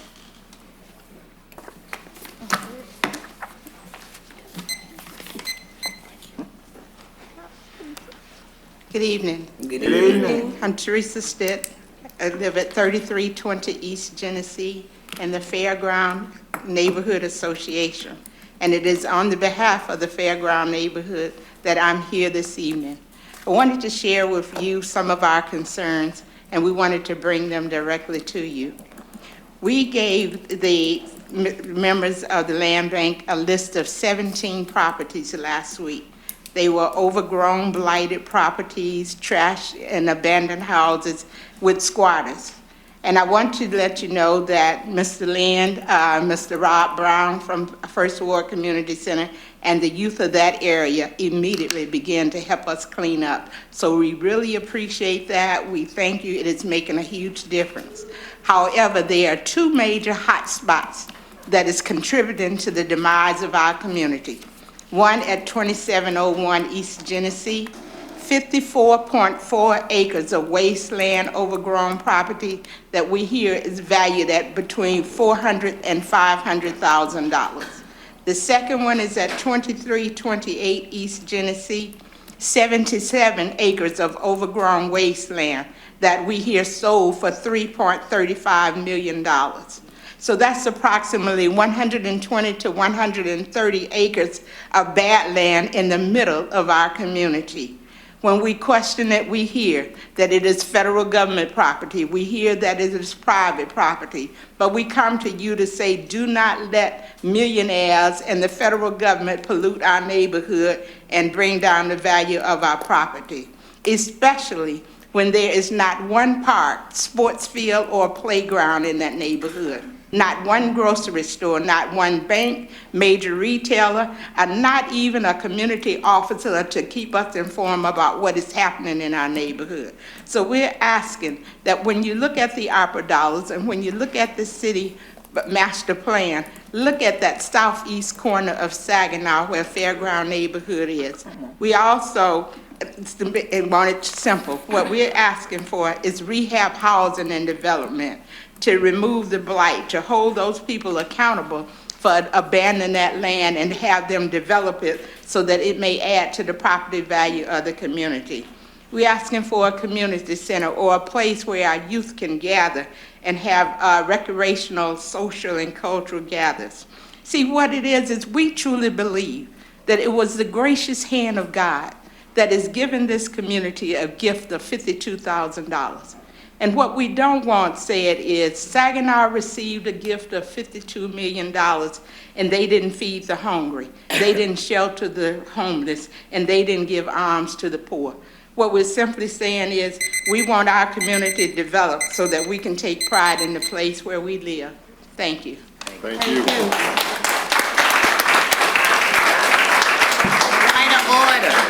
Point of order. Mayor, our next speaker is Tarsha Works. Hello, Mayor Pro Tem Moore. I'm sorry, Mayor Moore. Oh. Just to throw it out at you. Hello, everybody on the council. My name is Tarsha Works. I am one of the founders of ASHRAC Co. nonprofit organization. We are a 501c3. We're here to do some great things in the community. And my question is the CDBG application grant process. We applied several years. Is there a process of receiving acceptance or rejection letters? If so, we haven't received any. And we want to know what's the criteria, what is the gist of the criteria? If you are a 501c3, if you do have adequate programs that are running, what is the issue and why aren't so many nonprofits being awarded the funding if you get it every year or every 2 years? You don't have to answer that today. I just want to address that. Right. You'll hear from that department, and you should hear from them shortly, and we'll also get a copy of what is sent. Okay, and also to add, with the programs and services needed, we are a vital, intricate, important organization here in the community because we are actually educating youth and adults on the importance of educating themselves on how to be a better citizen, how to budget, how to be prepared and handle real life situations. And we want to help reduce the crime rate. And if these programs are funded yearly, that will help pretty much solve some of the issues that are going on with the policing and the crime because we're educating our citizens to become better and serve their community. Thank you. Thank you. Thank you.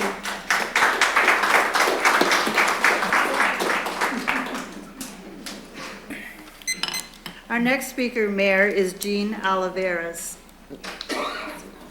Good evening, Mayor and Council. Well, I feel kind of strange because a lot of issues that have come up seem a lot more important than mine, but just the same, I need to be heard. My husband and I have been landlords for over, 25 plus years, serving the people of the city of Saginaw, excuse me, paying taxes and whatever is necessary to keep our property up and so that we have a decent place for them to live. Today I'm coming in regard to the non-owner occupation late fee, which, like I said, may not compare to any of the really more important things here today. But I am about reasonable and fair and possibly excessive things. I've been a volunteer and have worked with many of the nonprofits in Saginaw. I've worked with Parishioners on Patrol. I'm very concerned about fair and equitable things. So, make the story short, my husband and I usually pay our registration fee for our rental home. And Unfortunately, he did not drop off the fee before it was picked up on Friday when it was due in front of this building. I thought it was paid, and I got a notice a week or so later that it was not paid, and I said, excuse me, what happened? And they said, well, he must have dropped it off after the 4 o'clock pickup. I said, okay. Well, then we were charged 100% fee for being late, and I think that is majorly excessive. I don't think I've ever heard of 100% penalty or fee for being late for a one-time charge. I also did look up that even having a business, if you're late for registering your business, getting your license, it's 50%, which I still think is excessive. So today, I'm before you to possibly revisit the code, which is 151.117. It's under D. An additional late charge of 100% of the base fee shall apply and be assessed in the event of any of the following: failure to pay registration renewal fee by the required date each year. So I'm saying before you, not happy, but like I said, mine does not compare to some of the very highly more important things that the city's dealing with. So I would just like you to revisit that ordinance, whoever has to look at that, and give us a more reasonable fee. In a perfect world, we'd all be on time, but sometimes it happens. So that is just what I have to say for today, and I thank you for your consideration, and have a blessed day. Thank you.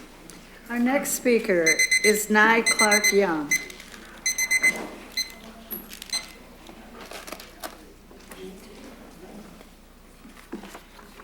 Good evening, council, mayor, and staff. Good evening. Good evening. There is something that's really been troubling me, and it is the fact that there is not adequate or effective communication between council and citizens.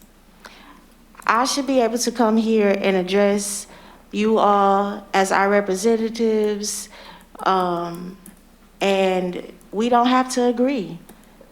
But I should be heard, and we all should be heard.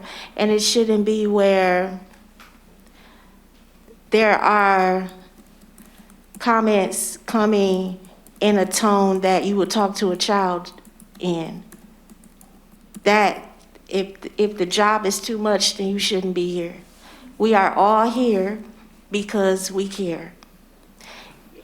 If there is something that I want to say or anyone want to say, just listen. It doesn't have to be where it is taken with offense. We are speaking from probably a platform that we don't know everything you do, but we are here because we care. Just listen. It doesn't have to be us versus them, or this is what they said. I should be able to come to you and say, hey, I don't like this, and I don't agree with this. I don't know it's okay. I'm not sure. That's not going to work. Let's get to it. Let's think about it. Let's revisit it. All of those are options. What's not an option to me as a citizen, as a constituent, is the fact that I feel like there's a tension between organizers and city council and anyone speaking out. So I just want us to all take that in and think before we speak. Thank you. Thank you. Mayor, our next speaker is Jeffrey Bulls. I think she was talking to me. Good evening, council, city staff. Good evening. If you haven't gotten it yet, I gave the clerk copies of the CAP agenda. I'm here representing CAP, which is Community Alliance for the People. A lot of you guys know we've had conversations, about different issues. So, but I just wanted to say on the record that you did receive this agenda. I'll touch on a couple different points that are really important to us. Number one, of course, the ARPA dollars. You know, that's something that I bring up every time I come here. I'll still continue to say that we should have already been having public meetings. I'll continue that call. I'll even continue to call that the meeting that you guys have already announced, that particular forum isn't acceptable for ARPA. I'll continue to make that call as well. Please don't mislead the public and tell them that that type of meeting is for ARPA. It is not. ARPA deserves its own forum in each community, specifically about ARPA, and more specifically, you need to listen to the public. You need to listen to the public. The public has to drive ARPA, not the council. The council represents the people. The people should be driving this. I'll move on to another point about this particular thing here, public comment.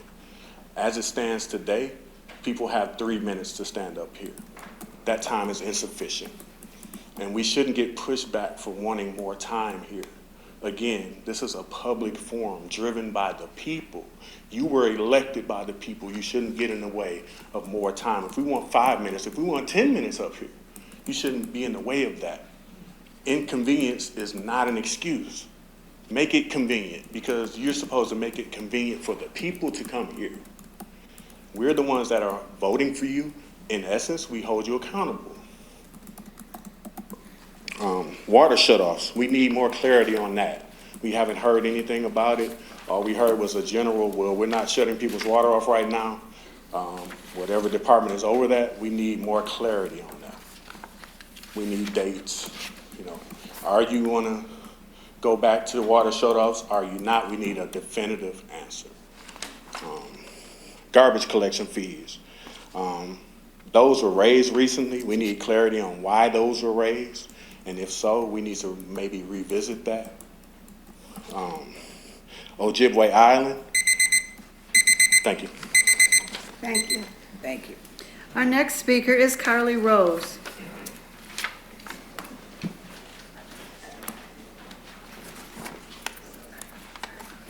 Hello, everybody. I am so excited to be here today.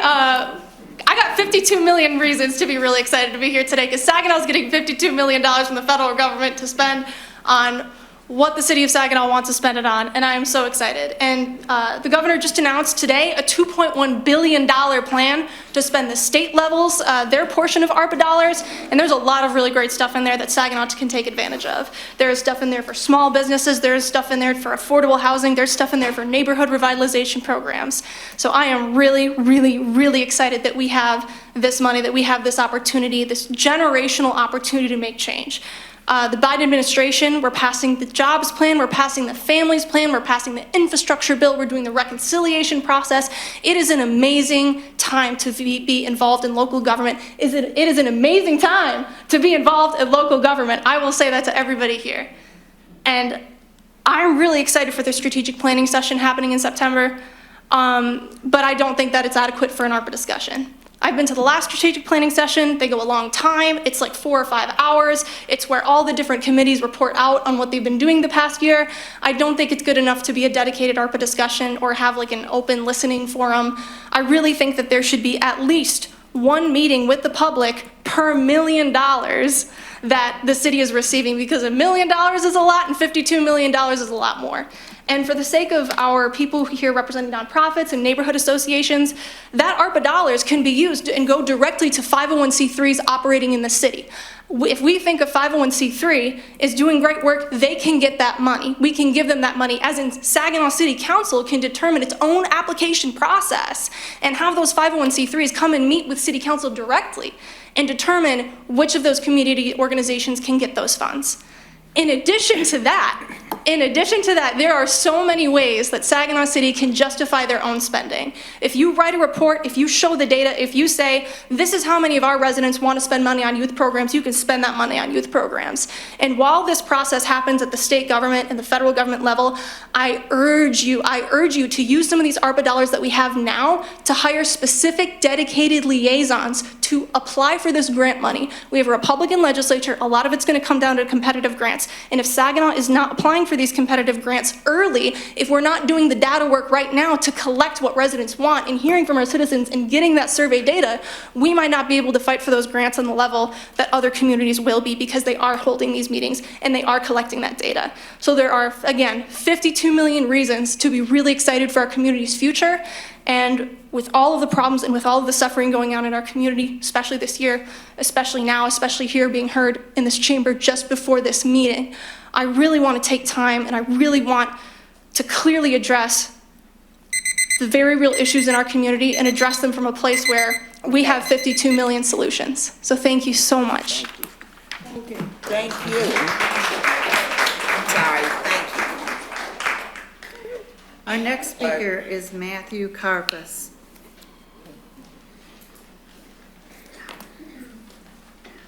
That was a tough act to follow there. I'm not as energetic. After that committee on the whole meeting, I know there was some disappointment about public comment. I don't think some of us knew that it was going to be the same format as this. That's probably why some people may not have signed up for public comment. So I have some stuff to say about that, but I'm just going to stick with my letter and go from there. So, ladies and gentlemen of the council, my name is Matthew Karpus, and I'm the president of the Saginaw Police Command Association. We have an ongoing crime crisis in our city. In my 13 plus years working for the city, I've seen this before. The shootings seem to increase, then slow down as some of the bigger perpetrators are locked up or killed. Then seemingly, it starts back up a year or two later. This has been business as usual, and it seems nothing's been done differently, nothing's changed. The results have been the same. Needless lives lost and injured, and hundreds more impacted by those losses. The crime wave we are currently in will hopefully slow down, but what's going to be done to slow down and prevent the next wave? What's being done to change the perception of the city? I like to tell people that I interact with on the street that doing the same thing over and over again, expecting different results, is the definition of insanity. But as a police department, we seem to either do the same thing over and over again, or worse, we do nothing. About 10 months ago during a command meeting, my members brought up staffing issues as they were going to relate to the coming summer months. We could foresee not having enough officers to support our basic functions. All we were told was, we'll deal with the problem when it happens. Fast forward to our last council meeting when the city manager discussed how nationally our problems are not unique because there's a 45% increase in law enforcement retirements and 20% increase in resignations. However, the vast majority of our officers leaving recently are not retiring or quitting law enforcement. They're going to other departments. Our city is literally spending money on recruiting and training new officers just to have them leave within a few years. This takes a toll on the remaining officers and diminishes our ability to serve the community. To close, something has to be done. We need to attract and retain officers in order to respond to, investigate, and support victims of crime. I ask the council to stop listening to the same one or two people they think can fix things and continue to reach out to the citizens and those of us on the front lines for our ideas and solutions. Thank you. Thank you. Thank you. Our final speaker this evening is Angie Miller.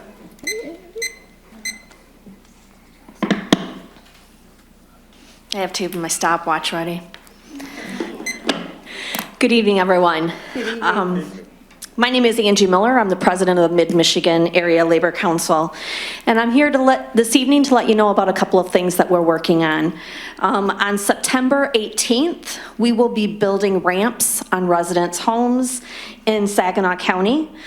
We will be putting up 9 ramps. 3 of those will be here in the city. So what happens is our apprenticeship carpenters go out, they build the modules, they take those to the site. On the 18th, within 4 hours, we start at 8 o'clock and we're usually done by noon. We can get those ramps put on someone's home. Changes their accessibility, changes their life. It's called Project Independence. It's a great project and it does great things for the community. So that's the first thing.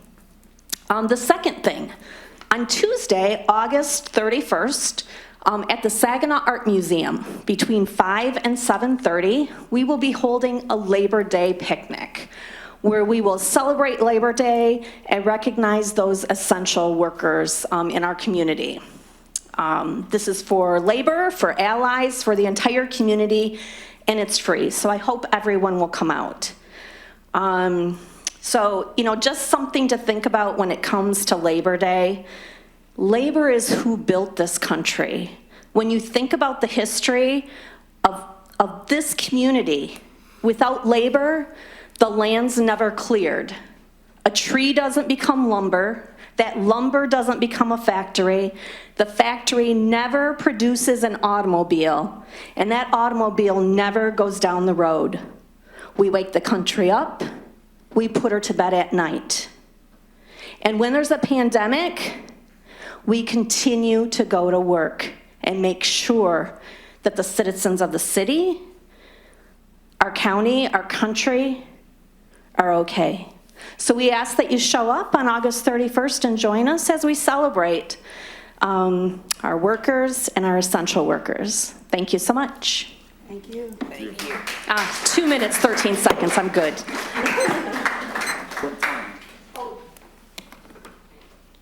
Thank you. The time, again, from 5 to 7:30. Mayor, we are now at remarks of council. Council members, you have 3 minutes. And tonight we will begin with Councilwoman Scherzer. Thank you, Mayor.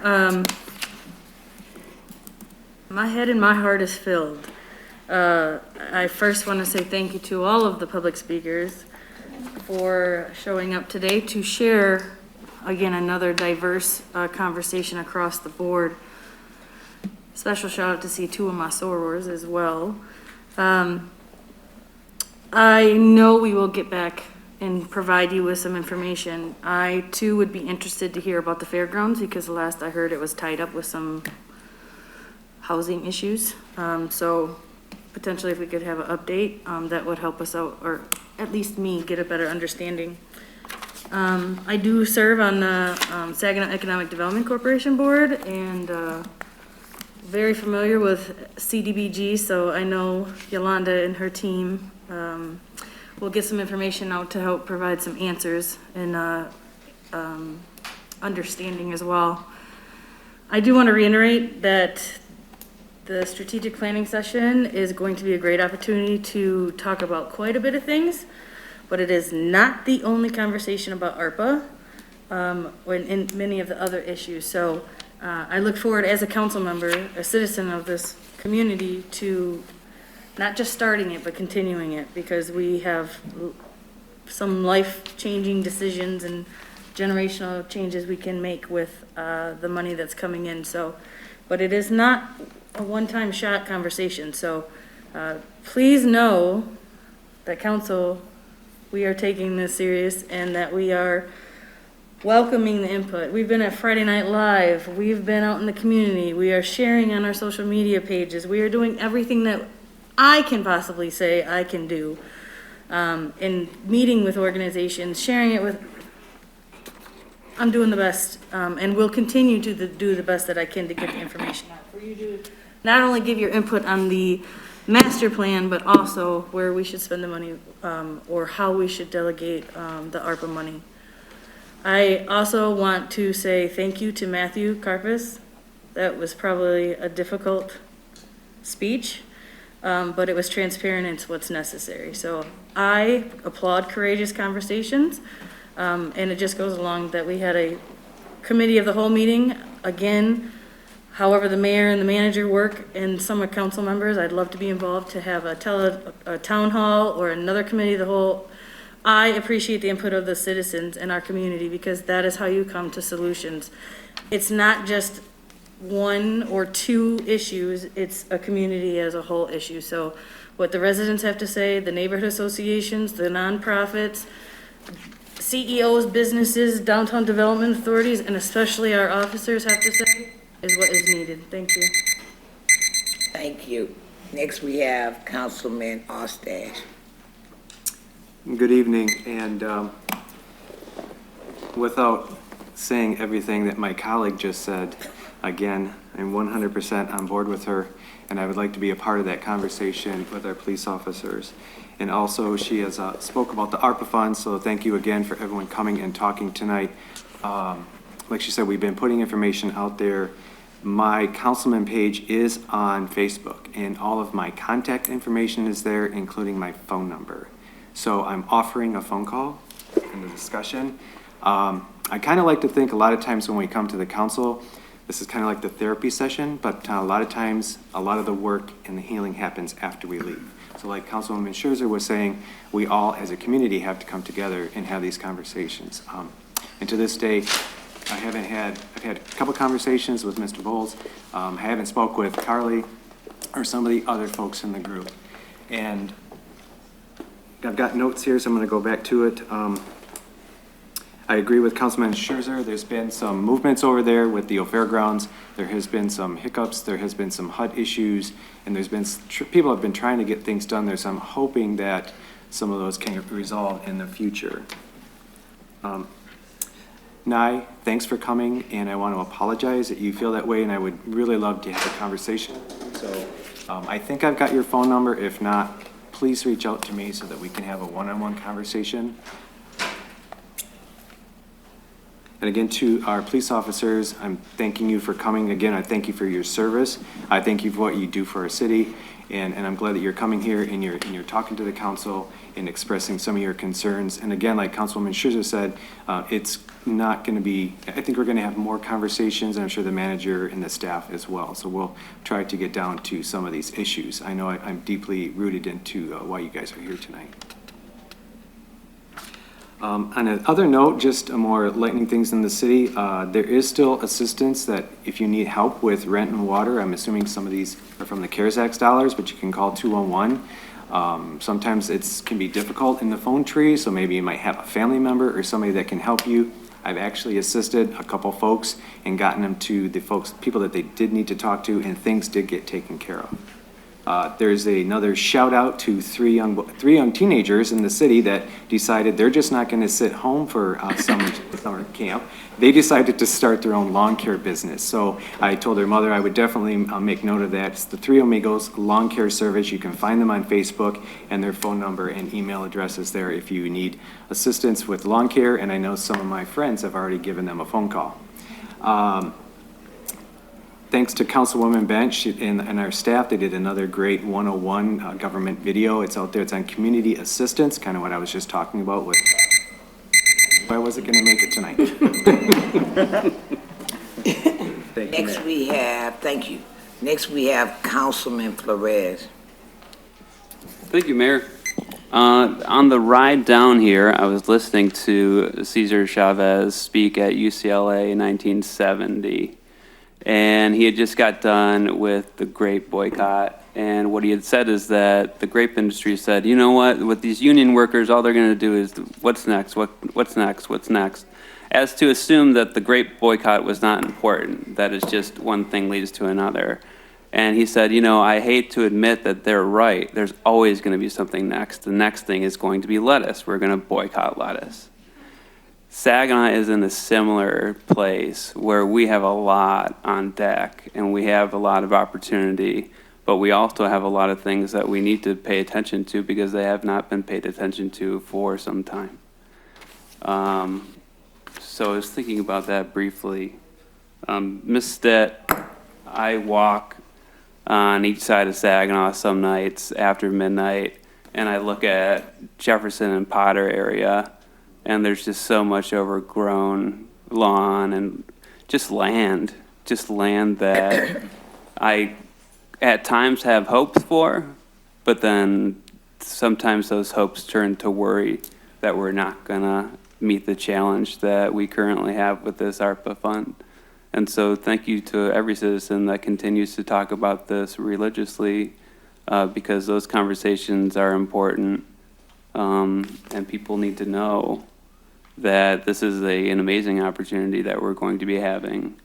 So don't let up. Again, yeah, to the Three Amigos, that's amazing. Marcus, Carvel, and Marcelino, McBride, that's amazing that they are doing what they're doing, because I see this connection between especially some of the newer council members and then the youth that we have in terms of entrepreneurs. And I think that there is a great way that we can use this ARPA fund to really boost up the folks that have proven themselves to be effective as 12 and 15 years old, and to continue to lift them up as a city. Thank you to CAP for giving us this sheet. We can't do this meeting without the public input. And I had, during those walks at midnight, I've gone back and looked at other council meetings, and there have been council members in the past that have just forego their time. And I didn't know that was a thing, because when I got on council, I just thought that everybody was using their time to the maximum. But we don't really have a history in terms of the council assuming that this time that we have to speak to the public is precious. I think that the time that the public has to speak to us is incredibly precious. And so I hope that with this measure coming up, we'll give them more time. Thank you. Next we have Councilman Copeland. All right, good evening, everyone. Good evening, everyone. Thank you to our speakers that came out tonight. It's good seeing some of the neighborhood associations that I visited a couple weeks ago. Good to see you all here. Also, thank you to those who are actually here who did not speak. I think they've left, but I also want to give a special shout out to the youth of First Ward Community Center who were outside. There was a group of young people who wanted to watch our meeting. Just wanted to say welcome. Although we fist bumped and everything, I just wanted to say thank you and welcome publicly. I also want to say welcome to the incoming freshmen of Saginaw Valley State University and Delta College. This is move-in week, and so Saginaw, we have a lot of people coming into our community this week. So I just want to say welcome to these families that are traveling all around the country, the world, and the state of Michigan to come to the city of Saginaw. Last week, I was in a leadership development for Saginaw County, and you would have thought I was a city councilman the way I was talking about how great the city of Saginaw is. So it was good to hear just the love that people have in Saginaw County for the city of Saginaw. I just think sometimes we just need to remind ourselves that Saginaw City, we are bad. We the stuff. You know, people want to be like us, all right? And this is going to be a great time. I believe that we are on the move. I want to say this past weekend, thank you to all the organizations that had the back to school giveaways. And this is going to tie into wearing your mask, because let's take care of each other, because I want the babies to show off their new book bags to go to school. So please, let's work together. August 28th, there's going to be a small business fair at Morley Plaza. Thank you for all that have shared. Oh, and there's a back to school open house at the neighborhood house Saturday, August 28th as well, from 11 a.m. to 7 p.m. There's good things going on. I'm excited to just see what the neighborhood house is doing just to support the community. I'm thankful. I do want to say her name, who spoke about the non-owner occupied late fees. You know, what you had to say was important as well. We're going to always talk about some serious conversations, but I think one of our council members talks about the diversity of what we discuss. The reality is these are things that we have to work towards. So if we don't know, I'm encouraging every other council or neighborhood association, come on out to the council meetings. We're going to have a good time. I'm looking forward to the future of this great city. Thank you. Thank you. Next we have, Councilwoman Silver. You got it. Don't play. I got it right today. All right. Good evening, everyone. I do appreciate everyone that came and spoke to council. I appreciate the onlookers. This reminds me back in the day when the people would come to the council meetings, and I'm so glad that you came and you're interested in your city. I would like to say that if I mess a name up, please forgive me, because I don't mean any harm. But Tasha Works, can I please get some information in regards to your organization? When it comes to youth, I'm very, very, very interested. To the young lady, Ms. Jean Oliveiras, everything that anyone comes to say to city council is important. So, Ms. Nye Clark Young, I I want to apologize if I ever made you feel any type of way. That is not the intent of City Council, and you said you were made to feel that way, and I'd like to first personally apologize for you feeling that way, and I hope we can all come together and none of our people that come and speak to City Council ever feels that way. And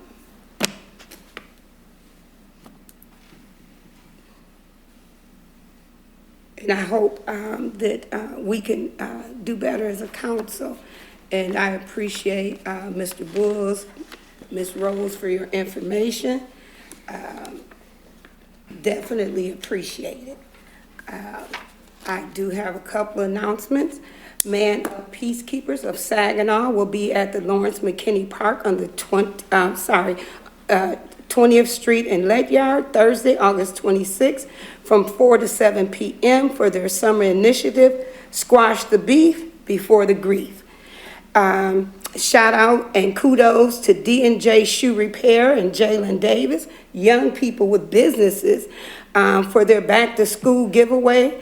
Backpacks full of everything for elementary school students. On Friday the 20th they did that, and it went so well, the young man went out and bought more supplies for people that didn't make it there. So kudos to D&J Shoe Repair. Also to Mr. Chucky Lawrence. He was in the hospital with COVID. And the first 250 people will receive a taco meal. It's called Taco Tuesday Free, August the 31st at 11 a.m. with New Birth Missionary Baptist Churches at 3121 Sheridan Avenue. And this is in regards to people just being tested for COVID. And that is very important that we all get tested. Thank you very much, and you all have a blessed day. I appreciate you.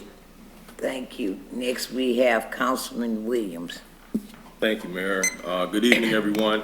I would like to say first to the Fairground Neighborhood Association, I talked to Ms. Reeves at the NAG meeting in regards to coming. I'm glad to see you all here, and thank you for your words this evening, and I hope to see you again here.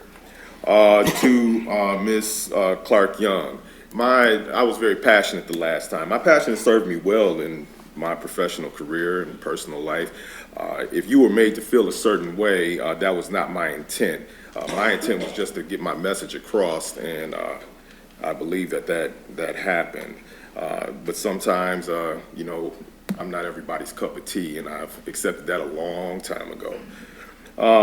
I would like to say to Matthew Karpus, thank you for coming forward and sharing what you shared. I would like to be a part, if it is not a conflict, of any discussions and meetings that do take place. I think that obviously it's a huge issue that we have to get under control. And I would like to take this time to just speak to our organizations and our leadership, not just police leadership, but our leadership here in Saginaw.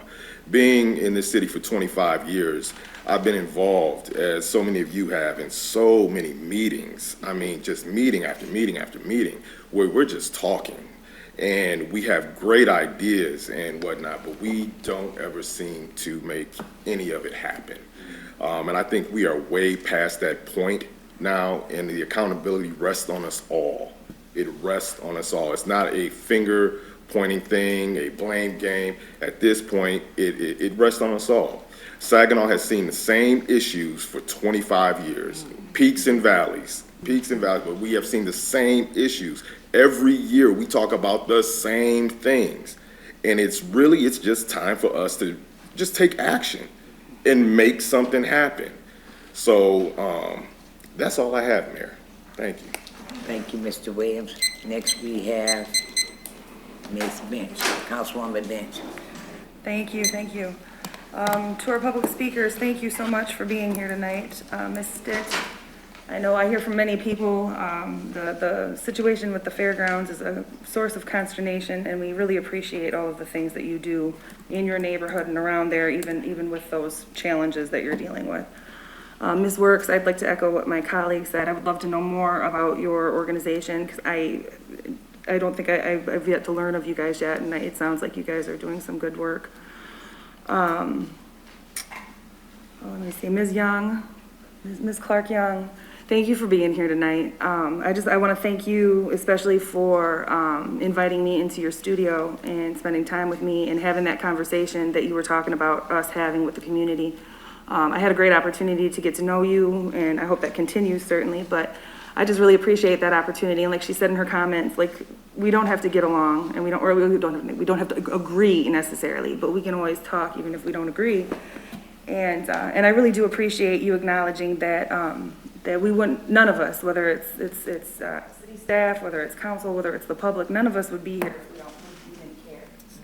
And it's so easy when things are tough to make enemies, to find a bad guy, find the bad guy, find who to blame for everything. And sometimes that's not conducive to solving problems. And I appreciate the opportunity to have a conversation with you. And if anybody else reaches out to her, I can assure you, I think it'll be a worthwhile conversation to have with Ms. Clark Young.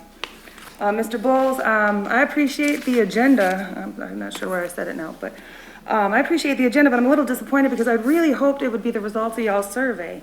I asked at the last meeting 2 weeks ago if you guys would share that with us.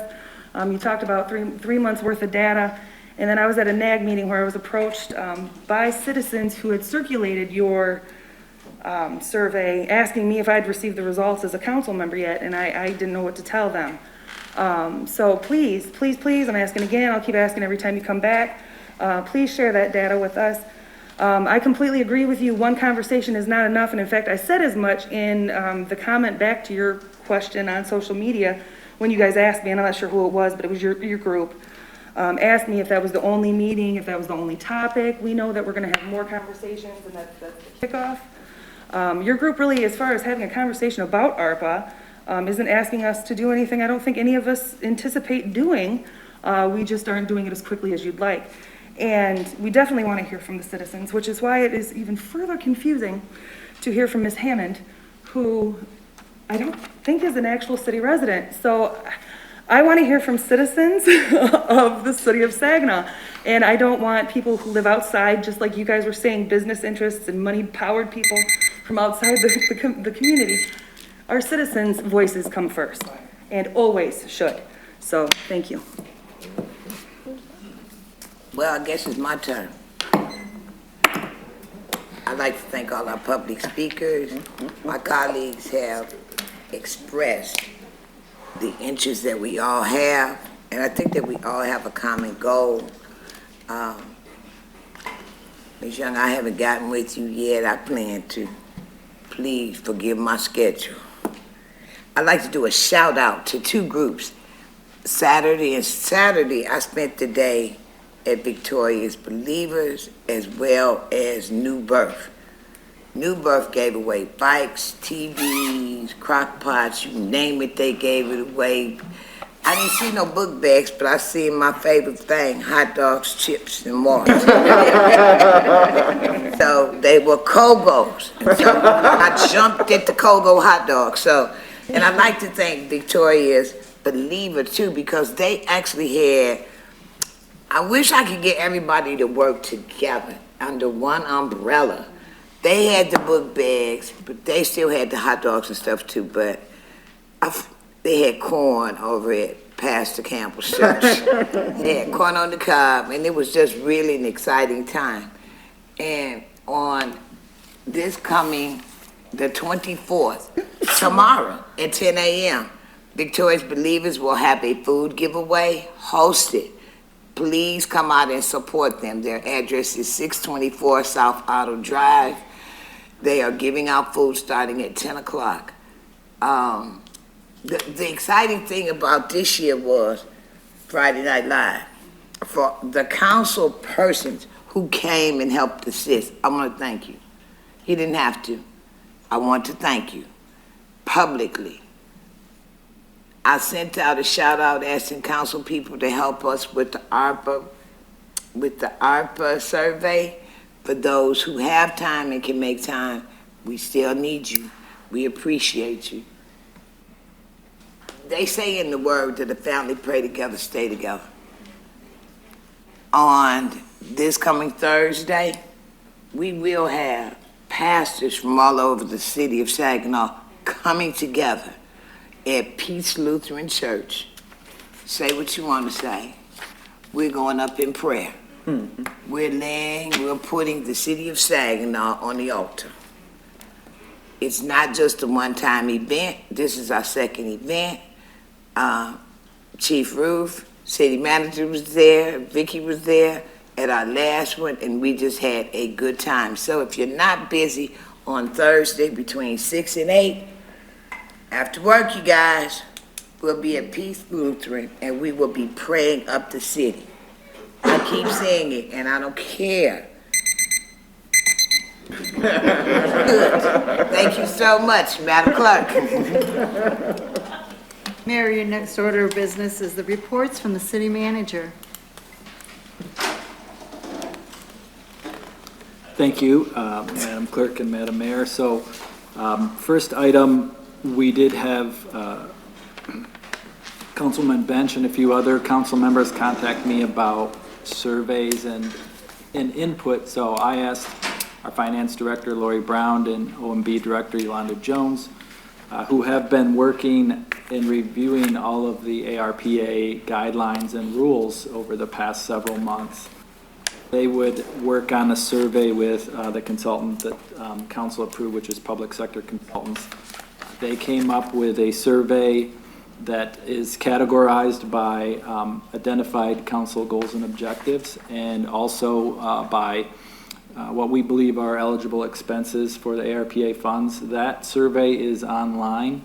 Council members, I think you did talk about it. I'm not sure if we gave you the cards yet when you went to Friday Night Live, but I think a number of you talked about it.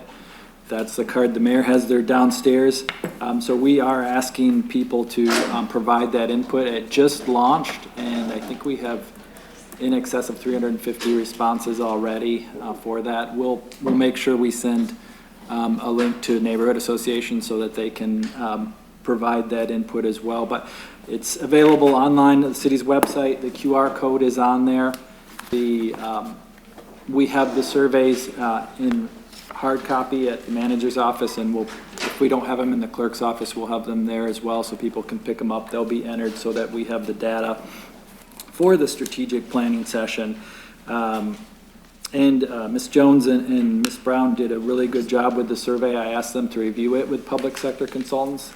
They did most of the work so that we could save that funding for public sector consultants so that they could have additional public information or messaging sessions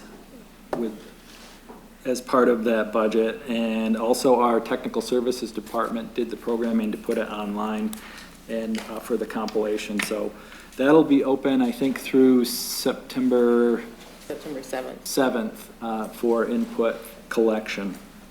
So good job by the staff for putting that together. The strategic planning session, it's not the same as our previous sessions. I know I've talked to Councilman Ostash. This is, public sector consultants intends to spend about 4 hours on the ARPA rules, input strategy, and et cetera, going over those with council at the strategic planning session. And the public could be part of that discussion, at least hearing what the rules and what council discussion is for that. And as Mayor, I think, has made clear several times that part of that strategic planning will be scheduling those additional sessions, listening sessions and input sessions. So I think that's what all of council is planning on having with that as part of that process.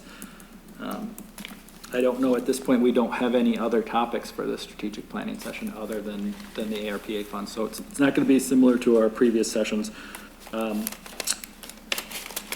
Councilman Williams, I think, did talk about sessions that we've had where we listen and we do a lot of talking, but there hasn't been action. So I think that's part of this process that we have with ARPA. I can't tell you how many times we've had charrettes or downtown planning sessions, Main Street plans, parking plans, transportation plans. and we have not had funding to move those plans forward. So people often say, why do we have the plans done and they sit on a shelf? Well, this is an opportunity to line up that funding with those plans where you can make those things happen in the city. And I think that's where it's important to take the time to put that all together. And I will say, I know I have been in contact, and I know Ms. Jones and Ms. Brown has as well, with the Michigan Department of Treasury and Dr. Scorsoni, who works extensively with the state of Michigan, with the governor's office, as well as a former director of a local unit for Department of Treasury. And I haven't heard anything from them negative about our process. They say this is the process that we should be taking to spend the funds in a way that is going to assist and to follow the rules. So we'll continue to have them. I believe Dr. Scorsoni will be at least there for the early portion of the strategic planning session, and we're still trying, I think, Mayor can probably help with getting the MML there, and I have asked Treasury to attend. I'm not sure if they will be there at the planning session as well, but hopefully they will be. Councilman Copeland did send us the list of the fairground properties from the fairground neighborhood that were issues. So those are with Scenic right now, and they do plan to follow up on those houses in particular that were noted on there as being an issue. We are having a retirement this summer for, well, we have a lot of retirements, but one I wanted to mention because I did go to her reception is Dr. Jean Goodnow is retiring from Delta College, and she has been there for 16 years, and I think she said the average time for a community college president is 5 years, I think. So that's a significant time to spend at Delta College, and I just wanted to commend her because, you know, we talk about other interests doing things in the city. Dr. Goodnow had a commitment to bringing education to downtown Saginaw, and that started just as I was becoming the interim city manager, and I think we were getting input from the Delta College board and other people that the city was not participating in that process and potentially could have that site located somewhere else. But I would commend Dr. Goodnow and the board for having that commitment to make it happen in downtown Saginaw, and that commitment to education and bringing it to the center of our city, I think is very important and is to be commended. And the same can be said for other community members who did bring the Central Michigan University second 4 years of medical school to the city of Saginaw, to Covenant and St. Mary's hospitals as well. There has been a lot of community people that have been interested and have made things happen, and it's important that we do recognize that and those good things that have happened. So I think Mayor and I did meet with the kids from First Ward, and I think we mentioned, you know, you can live in Saginaw and go to get your associate's degree, or go to SVSU and get a bachelor's degree, and go all the way through medical school and live in Saginaw the entire time. And I think that's huge for our city and huge for the for our future development. And another retirement that we have, this is John Stemple's last city council meeting before his retirement. John has dedicated 26 years to serving the city of Saginaw. During his time with the city, John has served many roles. I think he started with the planning as the planner. He's been involved in development, inspections, scenic, and many other areas. I mentioned at the last meeting how we have department heads that cross over into all areas because we all have limited staffing. It's not one department. But John has assisted, I think, almost every other department in the city with different projects. We're going to miss John and wish him well in his retirement. And Councilwoman Annie Bench and I were talking with a neighborhood association member last week following the NAG meeting, and she stated that she trusts John Stemple, and when he says something's going to get done in her neighborhood, it gets done. So I don't think there can be any higher compliment than that. So John is over there now, so thanks for your service, John. And,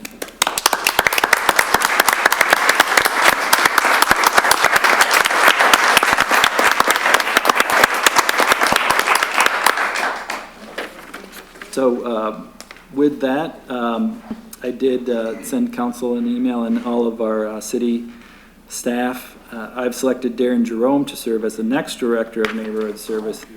And he's worked with John for a number of years.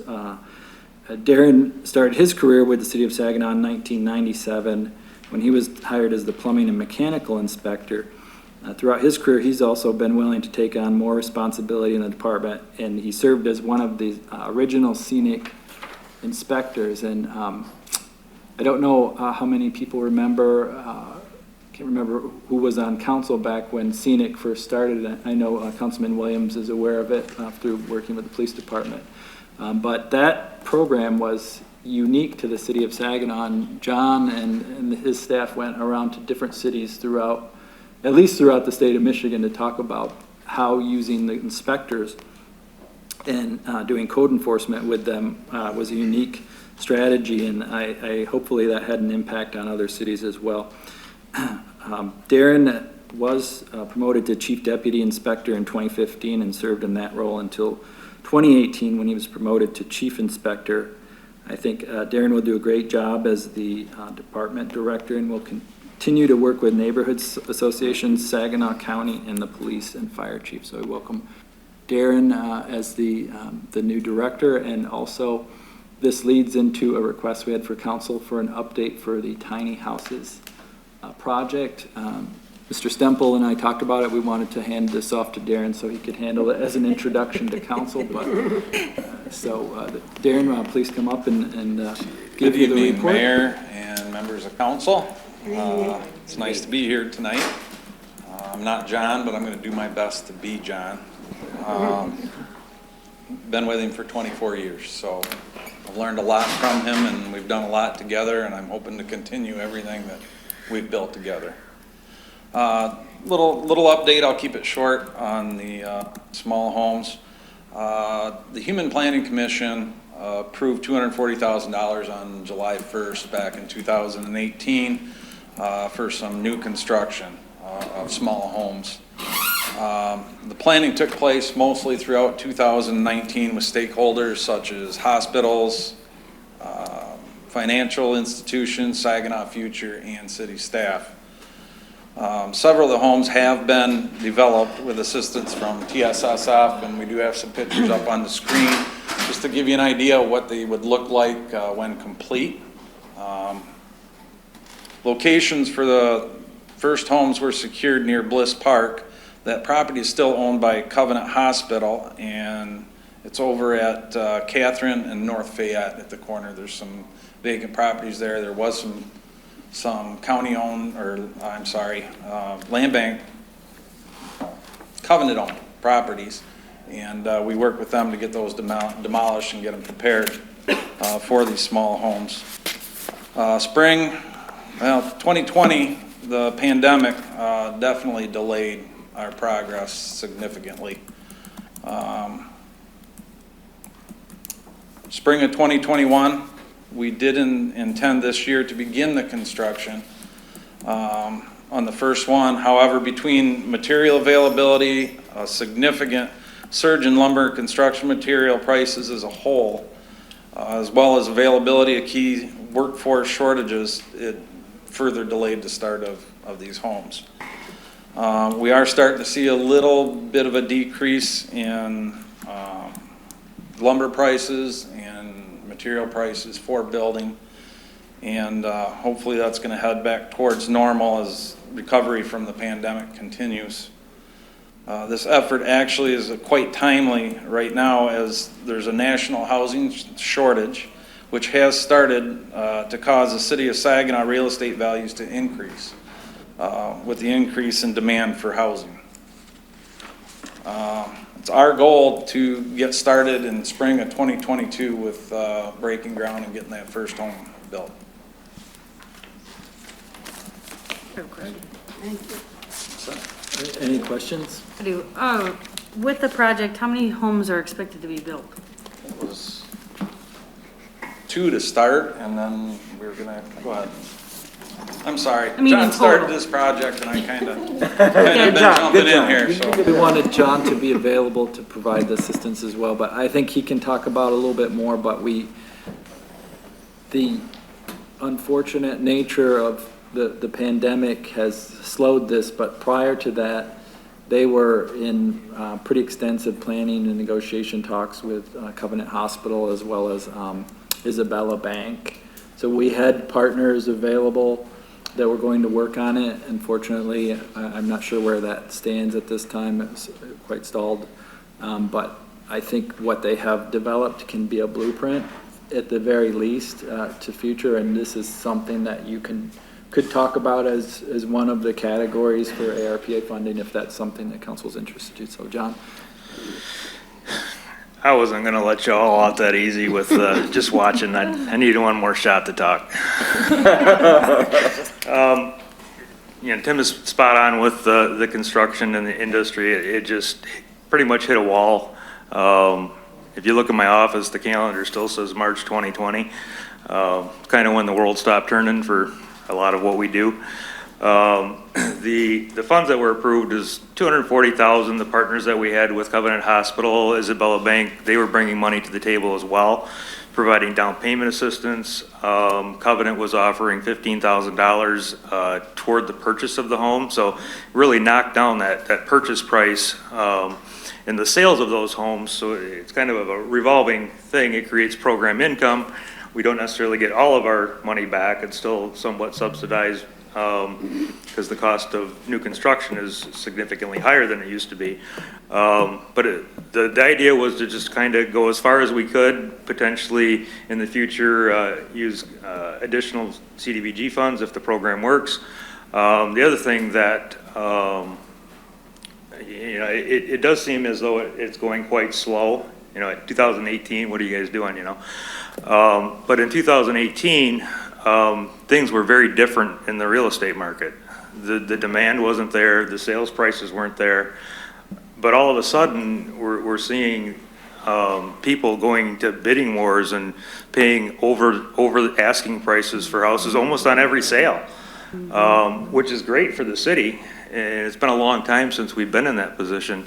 So frankly, the delay I think is going to benefit the program, because we're hitting the real estate market at a time when housing is really needed, and the amount of program income we can generate to build more of the houses, that opportunity is much better at this point. The other thing that I just wanted to say quick, I'd just like to thank the city for the opportunity and everything they've done for my family, and I'm going to start crying. Oh, man. It's been a great ride. I wouldn't trade it for anything. The guy sitting at that table, you need to keep him around. He's a genius. And that's coming from somebody that thought he could be the city manager and do a better job than that guy. And I can't. So be careful what you do, because he does a great job. That's true of all of our department heads. There's a lot of things that you all don't see behind the scenes. The chief and I, we're on the phone sometimes at midnight talking about stuff that's happening in the city, protecting our citizens, taking action to make things happen. There's so much. The little blip of time for all these council meetings doesn't even scratch the surface what these folks do for you. And I need you to recognize that. The city has come a long way. Reggie, you were spot on. We go to meetings and meetings and meetings, and you walk out the door and you go to lunch and you forget about it. But the thing to remember too is I look back at what was going on in the city when I started almost 27 years ago. I thought I was working on a TV show. It was unreal. The city is becoming normal. I traveled, I got to go on a vacation. I'm sorry, I'm taking my time and I probably shouldn't, but I only got one day left, so you can't fire me anymore, Tim. But I did get to take a vacation with my wife last week, the first one since 1993. We spent 8 days together. I wasn't sure if I was going to make it back alive, because we did go to the mountains, and there was lots of opportunities to bump me off the cliff, and we had a great time. And I certainly wish you all well. Please support your staff, because they do work very hard. They're great people. They put their heart and soul into everything they do, and they need your support as much as you need theirs. So with that, over and out.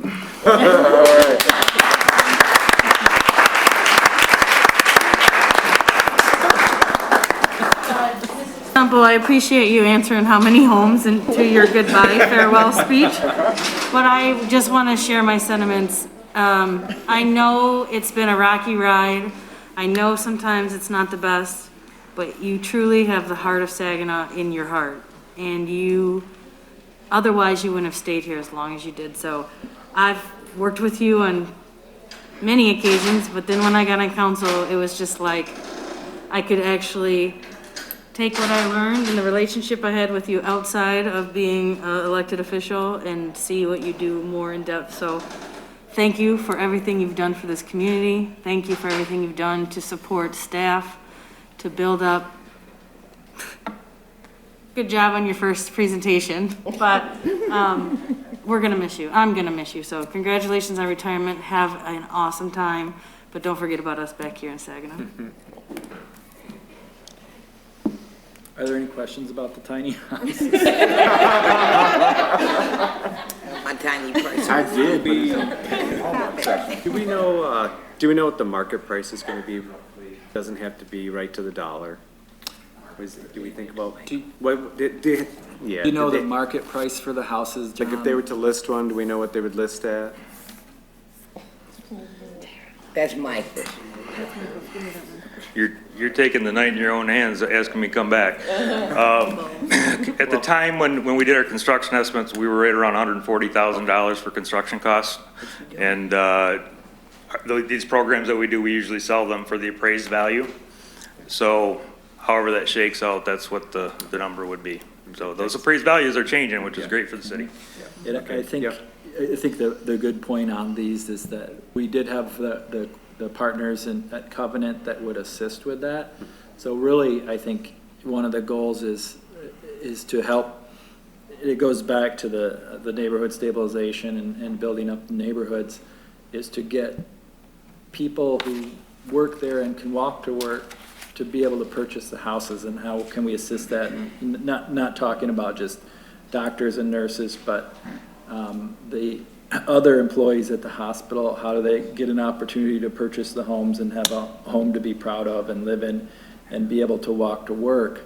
And this plan was to help start that, and we hope that it does build on that. We do have, you go back to the last March, like John said, 2020. I think there was good momentum with this type of project, and there was interest on the east side as well. Even though we had these two near Bliss Park, there was an interest on the east side. Covenant already has a walk to work program that they have, so I think that's a catalyst. But we're hopeful that we can do this with other employers as well and work on those projects, and hopefully we can do it more if that's something council's interested in, that planning process as we go through it. I think it's a great way to bring people back into the city, put people into home ownership, and move neighborhoods forward. Houseback Pickle did this on their own a number of years ago as well, so there are partners out there who are employees will be willing to help out with this. I think that's kind of what John and his team were going for when we started this. Well, thanks for that answer. And Tim, we've had conversations before that in the city we look for diversity of our housing stock, and we also, as I'm always laser focused on different programs. Even at the last council meeting, we talked about some initiatives that might be getting off the ground with the land bank, because there's going to be all different price points that people are willing to pay, and then as I look at it, it's like what also are accessible housing, or what we call the affordable housing, that could be an apartment that's 600 is what I'm always hearing. So there's a lot of different things that we're looking at as a city, but this is definitely a good project. So thank you, John. There are a lot of opportunities there. We have a number of institutions that have CRT funds too that can help with projects like this, and so if you can leverage all those partnerships, you can, I think, make a big difference. And The housing study was another part of the process, which is a study we just had done, and we don't want to have studies that just sit on the shelf. We want to be able to address those, so we have that opportunity. And that was actually a study that Michigan Department of Treasury paid for too, so we didn't even have to lay out any funds to do that. But I think that study identifies the need, as Councilman Ostesh said, and Councilwoman Serger has talked about, the diversity of need for different types of housing in the city is identified in that analysis. And Yes, I believe Mr. that's probably part of the master plan, the study that was done. Okay, Correct. thank you, yep. Yes, Mr. Copeland. This is really great. I'm really liking all of this, and congratulations to you. For this project, I know that Covenant, we looked at purchasing some properties from Covenant. Possibly in the future, have there been conversations of some like the blighted areas that we have to work with if the housing commission, because I didn't hear the housing commission in this, but has that ever been seen, or is that a possibility? Because I like this. Anything's possible, and we always look at all of our opportunities. You know, I spent weeks driving around the city looking for a spot, and back in 2018, things were a lot different. And what we didn't want to do is, it's easy to build a house. You just throw some 2x4s together, put some siding on it, put a roof on it, you got a house. The key is the person that lives in that house. The house is a house until the person moves in. And creating quality neighborhoods with folks that take care of their properties, that maintain their properties, that are part of the community, it was our goal. We didn't want to build a bunch of houses and have them sit vacant. We've seen that happen before in the city. Houses get built, 2 years down the road, they sit there vacant. And it didn't take very long for them to for the recycling program to take the furnace and the pipes and all that. So the sort of tiptoeing through this process is because I didn't want to be responsible for spending a bunch of city dollars and having an unsuccessful program. I wanted it to shine. I wanted it to be the model for other communities and how to do redevelopment in an environment that's very difficult, frankly. It's a tough deal to build a house in the city, mostly because of that appraised value. You can't get a loan to cover the cost of construction. So we got all this vacant land, the cheapest land in the country, but you still can't get a mortgage because your appraisal won't support the cost of construction. Once we get past that threshold, I see things really booming in Saginaw. I mean, we got all kinds of land. The younger folks that are coming up, they're not like me. They don't like acres of grass to mow. They want to cut the grass in 10 minutes or less and go back to doing this, right? So I think there is an opportunity for city urban living, like it was 30, 40, 50 years ago. The move to the suburbs, that's kind of changing, and people want to live in downtowns and in urban areas. So I think we're kind of right at the edge of something good happening. Thank you. I agree. Thank you. Thanks, John. I agree. Any more questions? Not sir. in regards to that, no. Okay. Manager's report. Thank you all. Mr. Simple, we'll miss you, but you're not gone, because we got some more work to do. Yes, sir.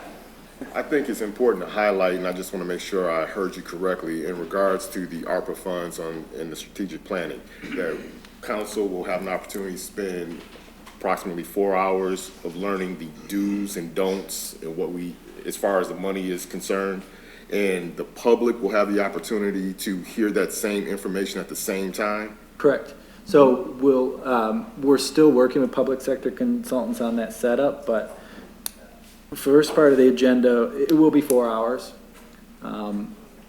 The first part of the agenda will be those rules. We're going to ask them to go over what they have so far. And then we're still in that planning process, and we'll have a meeting coming up with the mayor and public sector consultants and Ms. Brown and Ms.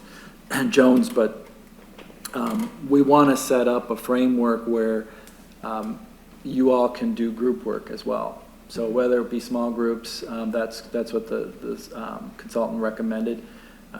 There's a lot of areas, and some of you who were at, it wasn't the last planning session we had was 2019, and the big topic was recreational marijuana. I believe it was the meeting prior to that, or it was either 2018 or 17 when we did the small groups and we had infrastructure group or public crime and public safety.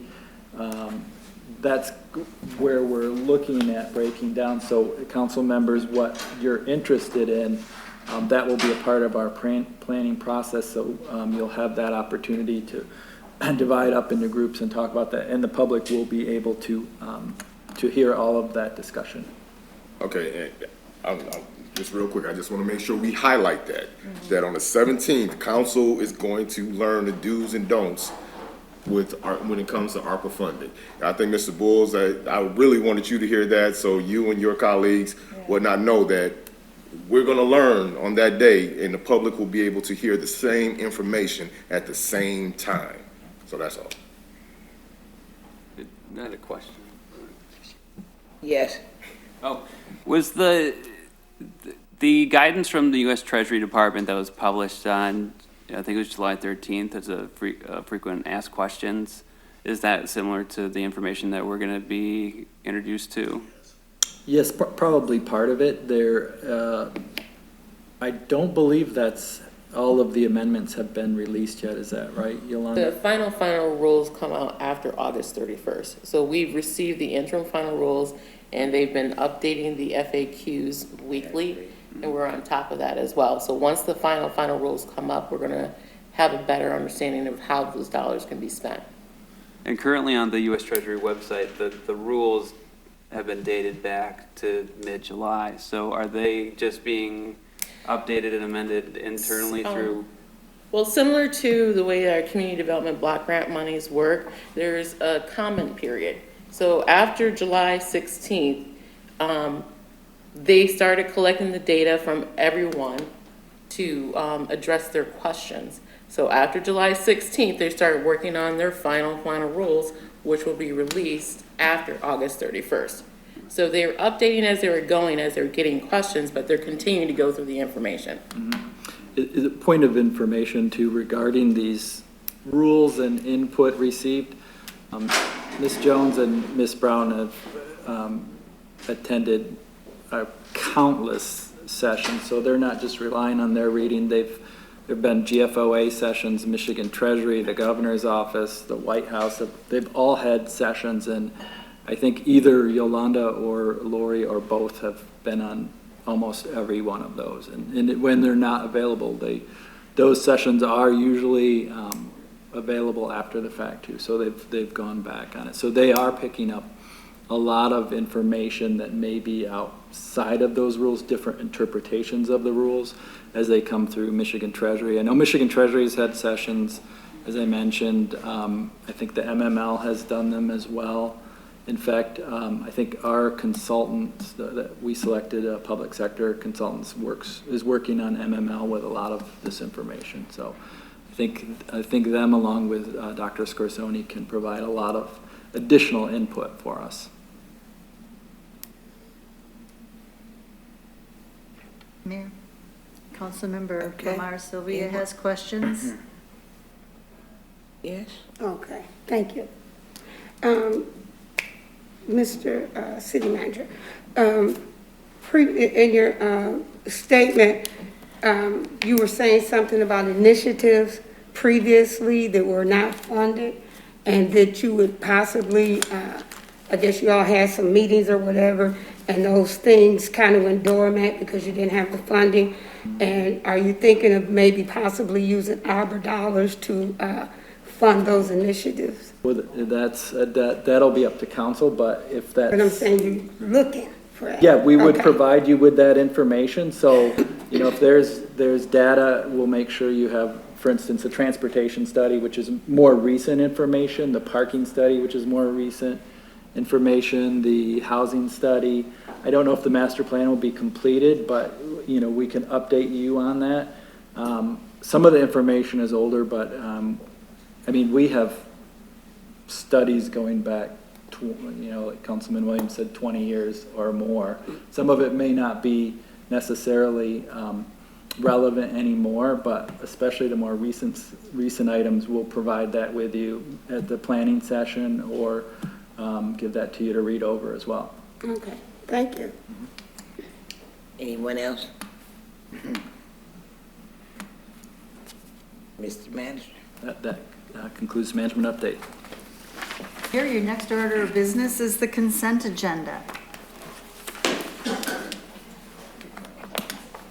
The agenda has been available at City Hall and on the city webpage and on SGTV Channel 191. I need a motion to approve the consent agenda, leaving room for exceptions. So moved. Support. It's been moved in support. Do we have any exceptions? I'm sorry. Yes.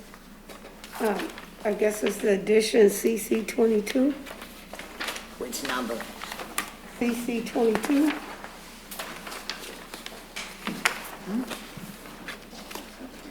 Are there any more? Are there any more? Call for a vote. All those in favor signify by saying aye. Aye. All those opposed? Madam Clerk. Item number 22, approve the purchase with Rhodey Brothers Excavating Incorporated for $197,715 for demolition services at 1010 Hess Avenue for the Department of Neighborhood Services and Inspections. Councilmember Lamar Sylvia. Okay. I guess my question would be, in the first paragraph under justification, where it says that this property is a vacant, blighted, and dangerous building which was partially demolished at an earlier date. What my question would be, how was it partially demolished, and why are we asking for funding for that again? Just Well, John's coming up again. okay. Come on, John. Go ahead, John. This is kind of fun. So, if you're familiar with this site, it was acquired probably 5 years ago by a private corporation out of town. They come to town, they purchased it from the land bank with plans, and what they didn't tell us was their plan was to salvage all the steel from the building and then skip town. So they went in there, started tearing things up. They did not follow all of the rules related to asbestos abatement and things of that nature. I think it was a DEQ at the time, came in, they were cited. There was a criminal investigation, actually. I'm not sure where that all went because it actually transferred to the EPA, and they don't share a lot of information related to those things. But eventually it did revert back to the land bank again. They were stopped midstream in their demolition process, so we had a half demolished building sitting there. And when this opportunity with the Department of Treasury came up, we said, holy smokes, this is a prime opportunity for us to get rid of something that's really ugly in our community, especially given that most of the surrounding properties over there are residential. Who likes to wake up in the morning and look out their window and see this monstrosity of a half demolished building? So that's sort of how it all went. It came together pretty quickly. The reason that this is on your agenda tonight is because while we did accept the grant, we had to increase the amount that we could spend with Rhodey Brothers for the demolition because of the grant. So it just increases that PO with our contractors so that we can get them paid for that work. Okay, thank you very much. Yes, ma'am. I move to approve. Second that. It's been moved in second. Any more discussion? Call for a vote. All those in favor signify by saying aye. Aye. All those opposed? Ayes have it. Madam Clerk. Thank you, Mayor. Our next order of business is board, commission, and committee reports. Do we have any council persons who have any boards or commission reports that they'd like to report on? For Saginaw Economic Development Corporation, I would just like to remind everybody, please come out and support the Small Business Expo. And I don't remember the date. It's Thursday. Oh, yeah. It's the 26th. My apologies. From 4 to 8 p.m. I was actually going to say the 25th. So please come out and support. Morley Plaza. Yep, at Morley Plaza. At Morley Plaza. Right, in Morley Plaza. Yes, ma'am. Okay. Anyone else? Madam Clerk? Next order of business is appointment of board and commission members. We have three individuals being reappointed back onto Saginaw Stars. Can we do them all at one time? Yes, leaving you room So for much. exceptions. I have a motion to approve all three. Second. It's been moved in second. Any discussion? All those in favor signify by saying aye. Aye. All those opposed? Thank you. Madam Clerk? We are now at resolutions, and we have one tonight. It's supporting the transfer of an obsolete property rehabilitation certificate located at 413 Adams Street from Caspo LLC to Fifth Avenue Limited Partnership. I need a motion to adopt.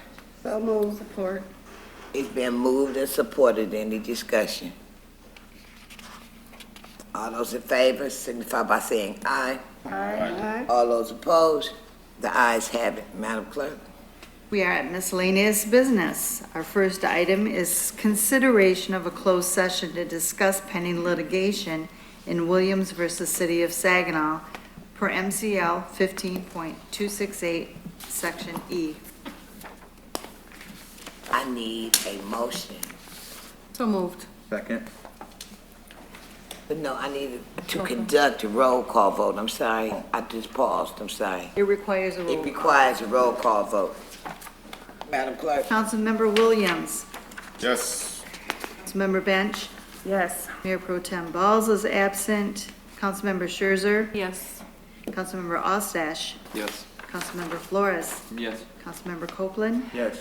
Councilmember Lamar Sylvia. Yes. Mayor Moore.